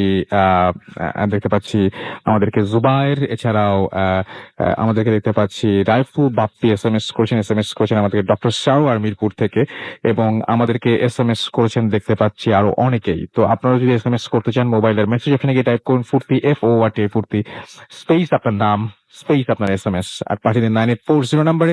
আমাদের এইখানে দেখতে পাচ্ছি যারা ফেসবুকে এখনো পর্যন্ত রয়েছেন তাদেরকেও আমরা দেখতে পাচ্ছি এবং আমাদের এইখানে অনেকেই এরকম আছেন। আমাদের এই সাথে রয়েছেন দেখতে পাচ্ছি তাফিসা, সানিয়া। এছাড়া আমাদের সাথে রয়েছেন দেখতে পাচ্ছি সাফিন আমাদের সঙ্গে আছেন এই মুহূর্তে। দেখতে পাচ্ছি নাসরিন আক্তার, নাহিদা, সামিরা, নিপা আমাদের সঙ্গে রয়েছেন। প্রিন্সেস মাহি আমাদের সাথে রয়েছেন। ইনজামামুল হক, মেহেদি আমাদের সঙ্গে আছেন। আমাদের সঙ্গে রয়েছেন আরিফ হাসান। এছাড়া আমাদের সঙ্গে রয়েছেন দেখতে পাচ্ছি ফায়সাল আমাদের সঙ্গে আছেন। দেখতে পাচ্ছি নিশাত, হৃদয়। এছাড়া আমাদের সঙ্গে আছেন দেখতে পাচ্ছি রবিউল ইসলাম, রবি আমাদের সঙ্গে আছেন, ফাহাদ বিন অভি। এছাড়া আমাদের সঙ্গে আছেন শাহজাদা, শাফায়েত। এছাড়া আমাদের সঙ্গে রয়েছেন দেখতে পাচ্ছি আবু সাইম ভুঁইয়া আমাদের সঙ্গে আছেন, শারমিন সুমি এবং আমাদের সঙ্গে দেখতে পাচ্ছি আছেন এছাড়াও বরুণ আমাদের সঙ্গে রয়েছেন। দেখতে পাচ্ছি স্বপ্নহীন বালক আছেন, রুহান আহমেদ। এছাড়াও আফরিন সাদিয়া আমাদের সঙ্গে রয়েছেন দেখতে পাচ্ছি রেজাউল আলম সহ আরো অনেকে। আপনি যদি থাকতে চান তাহলে চলে আসুন আমাদের পেজগুলোতে। এছাড়াও দেখতে পাচ্ছি আমাদের সঙ্গে অনেকে আছেন। এরকম স্পেশাল এপিসোড হলে আরো বেশি ভালো হবে। থ্যাঙ্কস আ লট জানিয়েছেন আমাদেরকে। দেখতে পাচ্ছি এমডি মেহেদি রহমান, জাবিন আক্তার আমাদের সঙ্গে আছেন এবং আমাদের সঙ্গে আছেন দেখতে পাচ্ছি আচ্ছা তিনি লিখেছেন আই ক্যান বিলিভ দিস। এটা ভূত FM this is very normal. তিনি বলছেন যে আমি ভূত এফএম লাইভ শুনছি, এটা বিশ্বাস করতে পারছেন না। ভূত এফএম বিশ্বাস করাটা না খুব কঠিন যে কোনো কিছুই। সো আমরা লাইভ দিয়ে দিয়েছি, তারপরে যদি আপনাদের বিশ্বাস হয় খুব ভালো, না হলে আমরা অবাক হব না আর কি। আজিম চৌধুরী আমাদের সঙ্গে আছেন, অভিষেক মন্ডল আমাদের সঙ্গে রয়েছেন নিবিড়। যারা কষ্ট করে এসএমএস করছেন, যারা কষ্ট করে ফেসবুকে লিখছেন কমেন্ট, আমি জানি যে অনেকেই আবার এই মুহূর্তটা চাননি, অনেকে চাননি যে আজকে আমরা পড়ে শোনাই সমস্ত এসএমএস, অনেকে চাননি আমরা পড়ে শোনাই সমস্ত কমেন্ট, বাট আমরা তারপরে পড়ে শোনালাম এই কারণে যে যারা কষ্ট করে লিখছে এবং একটা আলাদা জায়গায় পড়ে শোনালাম, ছোট্ট একটা বিরতিতে আমরা পড়ে শোনালাম এবং যাতে অন্য কোনো ঘটনার ডিস্টার্ব ফিল না করে কেউ। এবং আশা করছি যে যারা লিখে পাঠিয়েছেন তারা যেরকম খুশি হবেন, সবাটা যদিও পড়তে পারলাম না, এবং যারা চেয়েছিলেন যে আজকের এপিসোড একটু অন্যরকম হোক এবং এগুলো একটু কম থাকুক তারাও খুশি হয়েছেন। তো আমরা একটা ছোট্ট বিরতিতে আরো একবার যাব এবং তারপরে আমাদের বাকি ঘটনাগুলো শুনবো, তাহলে একসাথে সবগুলো শুনে ফেলতে পারবো এবং আমাদের শোটা রাইট টাইমে শেষ করতে পারবো। তো আমরা একটা ছোট্ট বিরতি নিয়ে আসি এবং তারপরে আবারও ফিরে আসছি। তো সেই পর্যন্ত সবাই আমাদের সঙ্গে থাকুন। স্টে টিউনড, রেডিও ফুর্তি এন্ড ডোন্ট স্টপ দ্য ফুর্তি।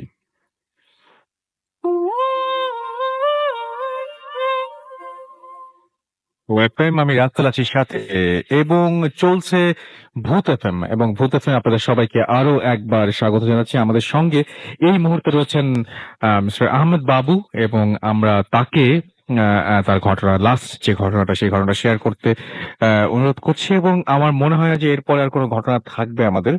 So this should be the last story. So বাবু ভাই, ওয়েলকাম ব্যাক, অ্যান্ড আপনার লাস্ট স্টোরিটা শুনে ফেলি আমরা।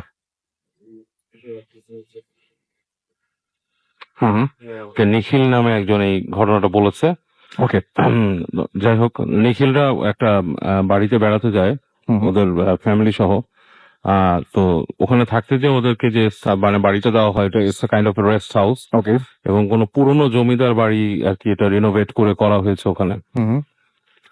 তো ওই বাড়িটাতে যখন থাকে, রাতের বেলা নিখিলকে যে রুমটা দেওয়া হয়েছিল, সেই রুমটা বেশ বড় একটা রুম এবং নির্জন। ওই জমিদার বাড়ির আশেপাশের অঞ্চলটাই ছিল বেশ মানে নির্জন টাইপের একটা জায়গা। আচ্ছা। বেশ বাগান বাড়ি টাইপের আর কি, গাছগাছালি আছে। তো যাই হোক, তো নিখিল রাতে যখন ঘুমায় বাড়িতে, প্রথম রাতে ওর কাছে কেমন অস্বস্তি অস্বস্তি একটা ফিল লাগে, যে কেমন একটা বাড়ি এবং পুরানো, এখানে মনে হয় মানে জমিদার বাড়িতে মানুষের যেমন হয় আর যেমন কি। হয় সে ধরনের একটা চিন্তা ভাবনা চলে আসে সেখানে। তো যাই হোক, রাতের বেলা যখন ও শুয়ে আছে, অনেকক্ষণ বই পড়ার চেষ্টা করে এক সময় আপনার ঘুমিয়ে পড়ে আর কি। তো ঘুমিয়ে যখন পড়ে, হঠাৎ করে সে মানে ফিল করে, মানে ঘুম ভাঙে, তখন সে হঠাৎ করে বুঝতে পারে যে ওর খাটের নিচে কেউ একটা শব্দ করতেছে। আর শব্দটা হচ্ছে কেমন লাইক মানে হুম হুম, মানে এরকম একটা শব্দ, মানে মানে এক ধরনের গোঙানি টাইপের কাইন্ড অফ লাইক। আচ্ছা। তো মানে ও বুঝতে পারে না খাটের নিচ থেকে শব্দ আসছে কেন। তো ও করে কি, খাটের নিচে নামে, মানে খাট থেকে নামে, পা রেখে হঠাৎ করে খাটের নিচে উকি দেয়। খাটটা অনেক পুরোনো খাট ছিল এবং বেশ উঁচু। তো ও দেখে খাটের নিচে লাইক মনে হচ্ছে গুটি সুটি বের একটা মানুষ, হ্যাঁ, মানে তাকায় আছে ঠিক ওর দিকে। আচ্ছা। এটা দেখে সে প্রচন্ড একটা শখ খেয়ে মানে একটা চিৎকার করে ওঠে। চিৎকার করে উঠে দৌড় দিয়ে যায়, দরজা খুলে দেখে যে পাশ থেকে বেয়ারা ছিল। সে বেয়ারা হেঁটে আসে, এসে বলে, স্যার কি হয়েছে? তো বলে যে আমি একটু ভয় পাইছি, মনে হচ্ছে খাটের নিচে কিছু একটা আছে, কেউ আছে। তো বেয়ারা বলে, স্যার কিছু নাই। বলে কি, আপনি কিভাবে বুঝতেছেন যে কিছু নাই? বলে যে আচ্ছা ঠিক আছে, আপনি চলেন আমার সাথে, দেখেন খাটের নিচে। তো যে যায়, খাটের নিচে কেউই নেই। তো মানে বেশ শক হয়ে যায় ব্যাপারটাতে, যে এটা কি দেখলাম কি। তো সারা রাত আর ঘুমাতে পারে না, বেশ ভয়ে থাকে। তো যাই হোক, তো পরদিন সেখান থেকে সে বেরোয় যে ওখানে হেঁটে যে ওখানকার এলাকার যে ছোটখাটো দোকানগুলা, সেখান থেকে ঘুরে ফিরে চা খায়। তো একজন ওদেরকে বলে যে আপনারা যে রেস্ট হাউসে উঠছেন আপনাদের ফ্যামিলি নিয়ে, এটা তো আপনাদের মানে বেশ মানে আপনি কিছু দেখেন না এখানে? বলে কেন? কয় যে এখানে সহজে মানুষ আসে না তো, এটা রেস্ট হাউস বানাইছে, এখানে একটা জমিদার ফ্যামিলি ছিল, তারা ওখান থেকে চলে যাওয়ার পর আস্তে ধীরে এটা রেস্ট হাউস হয়। তো বলে তো এখানে ভয়ের কি আছে, না আমি তো যেহেতু মানে একটা বাসাই তো, পুরোনো বাসা হতেই পারে। বলে কিছু দেখেন নাই? বলতেছে যে আমি কিছু ভয় পাইছি। তো বলে কি ভয় পাইছেন? বলে আমি এরকম গতকালকে মনে হচ্ছে খাটের নিচে কেউ বসা। তখন বলতেছে যে এখানে তো আসলে ঘটনা আছে, এই বাসাটাতে যে আপনার থাকতো জমিদারের যে ছোট ছেলে ছিল, সে বিলেতে যায় পড়াশোনা করতে। তো পড়াশোনা করতে গিয়ে সে ডাক্তারি পড়ে, কিন্তু সে আসলে ছিল একটা অসুস্থ মস্তিষ্কের লোক। ওকে। এবং এটা জানতো না। হ্যাঁ। তো সে কিছু অকারেন্স করে এখানে। অকারেন্সটা হচ্ছে আপনার মানে মানুষকে মানে সে সার্জিক্যাল প্রসিজারের মাধ্যমে মানে উল্টাপাল্টা কাটাকাটি করে।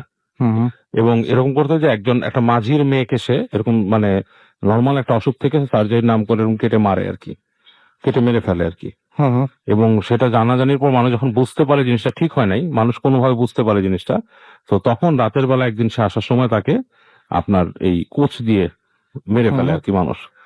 এবং মেরে ফেলার পরে এই জমিদার অনেক কেস টেস হয়, অনেক কিছু হয়, এবং লাস্টে কয়েকজন মানুষকে অন্যায় ভাবে তারা শাস্তি দেয় আর কি, যাদের মানে দেওয়ার কথা না আর কি, যারা কাজটা করেনি তাদেরকে শাস্তি দেয়। তো এরপর থেকে নাকি ওই জমিদারের ছেলেকে ওখানে আশেপাশে দেখা যায়, এবং মানুষ সেই বাসাটার মধ্যে মানে আপনার ওই জমিদার বাড়ির আশপাশ দিয়ে গেলে, এবং জমিদার বাড়ির যারা মানে মানুষ ছিল তারা পর্যন্ত এটার মানে আপনার মানে শিকার হতো। দেখা গেছে যে কোনো মানুষ ছাদের কাছে গেছে, তাকে পিছনে দেখা যায় জমিদারের ছেলে দাঁড়ায় আছে, এবং সে ধাক্কা দিয়ে মানুষকে ফেলে দিচ্ছে ছাদ থেকে। আচ্ছা। হ্যাঁ, মানে এরকম কথা শোনা গেছে ওখানে। এবং এইসব অত্যাচারের কারণে একসময় ওই বাড়িটা মানে আপনার ওরা ছেড়ে চলে যায়, এবং তাদের ফ্যামিলির একটা মানে হয় যে ওখানে আপনার রেস্ট হাউস তৈরি হয়। তো এটা শোনার পর নিখিলটা মানে বেশ ভয় পায়, নিখিল বেশ ভয় পায়। নিখিল মনে করে যে হুম। এখানে আমি এরকম দেখছি এবং আমি যে আবার কি দেখি এরকম একটা ব্যাপার স্যাপার। তো ও বলছে যে ওখানে যেটা মানে ও মানে পরে মানে রাত পরে যে 2-3 দিন থাকছে সেখানে যেটা ফিল করতো, হুম। বলে যে ওই বাথরুমে গেলে দেখা যেত লাইট বন্ধ করে দিচ্ছে কেউ বাইরে থেকে। Right. হ্যাঁ, তো মানে বাতিটা বন্ধ হয়ে গেছে, হুম। মানে টিপ টিপ টিপ টিপ করে গেলে ঠাস করে বন্ধ হয়ে যেত। আচ্ছা। তো বাইরে এসে যে দেখছে যে সুইচ অফ করছে, it's not like switch off, মানে আপনার মানে বাতি কেটে গেছে ভেতরে, ওই যে লাল যে বাল্ব থাকে হুম, কেটে হুম, গেছে। তো বললে বিয়ার এসে চেঞ্জ করে দিত। বলছে যে সেম ডেতে একই দিনে এরকম 2-3টা বাতি কেটে গেছে, হুম, হুম। এরকম ঘটনা। তো বলছে যে ইলেকট্রনিক কোনো ম্যাল ফাংশনের কারণে হতে পারে, বাট জিনিসটা বেশ মানে অ্যাকচুয়ালি মানে খুব অ্যাবনর্মাল টাইপের একটা জিনিস ওই বাসায়। আচ্ছা। তারপরে হঠাৎ হঠাৎ দেখা যেত যে জানলা থাকে, বাসার জানালাগুলো থাকে বড় বড় জানালা, বলে জানালা আপনি খুলছে, সে হঠাৎ করে দিন করে জানলাটা মুখের উপর লাগাই দিচ্ছে কেউ। তো মনে হচ্ছে যে বাতাস, বাট আসলে কোনো বাতাসই নেই সেই জায়গায় হুম। রাসেল ভাই। তো এরকম একটা জিনিস ওদের ওখানে মানে ফেস করতো। তো ওই নিখিলের যে এক্সপিরিয়েন্স ছিল বাসাটা সম্বন্ধে, যে ওই বাসাটাতে আসলে এসে ফিল করছে যে কিছু একটা আছে এবং বাসাটার মধ্যে মানে এই ধরনের জিনিস সব সময় হতে থাকে আর কি, ভয়ঙ্কর জিনিসপত্রগুলো। ওকে। সো এটাই ছিল স্টোরি। হ্যাঁ। Thank you very much, thank you very much. এবং আমাদের মনে হয় যে আমরা অলরেডি আমাদের মানে প্রোগ্রামের আজকে শেষ জায়গায় চলে এসেছি। কিছু SMS পড়ে ফেলি। ফুর্তি, আমি সাদিয়া এবং FM উজ্জ্বল আমাদের SMS করেছেন। লোপা রামপুরা থেকে আমাদের SMS করেছেন।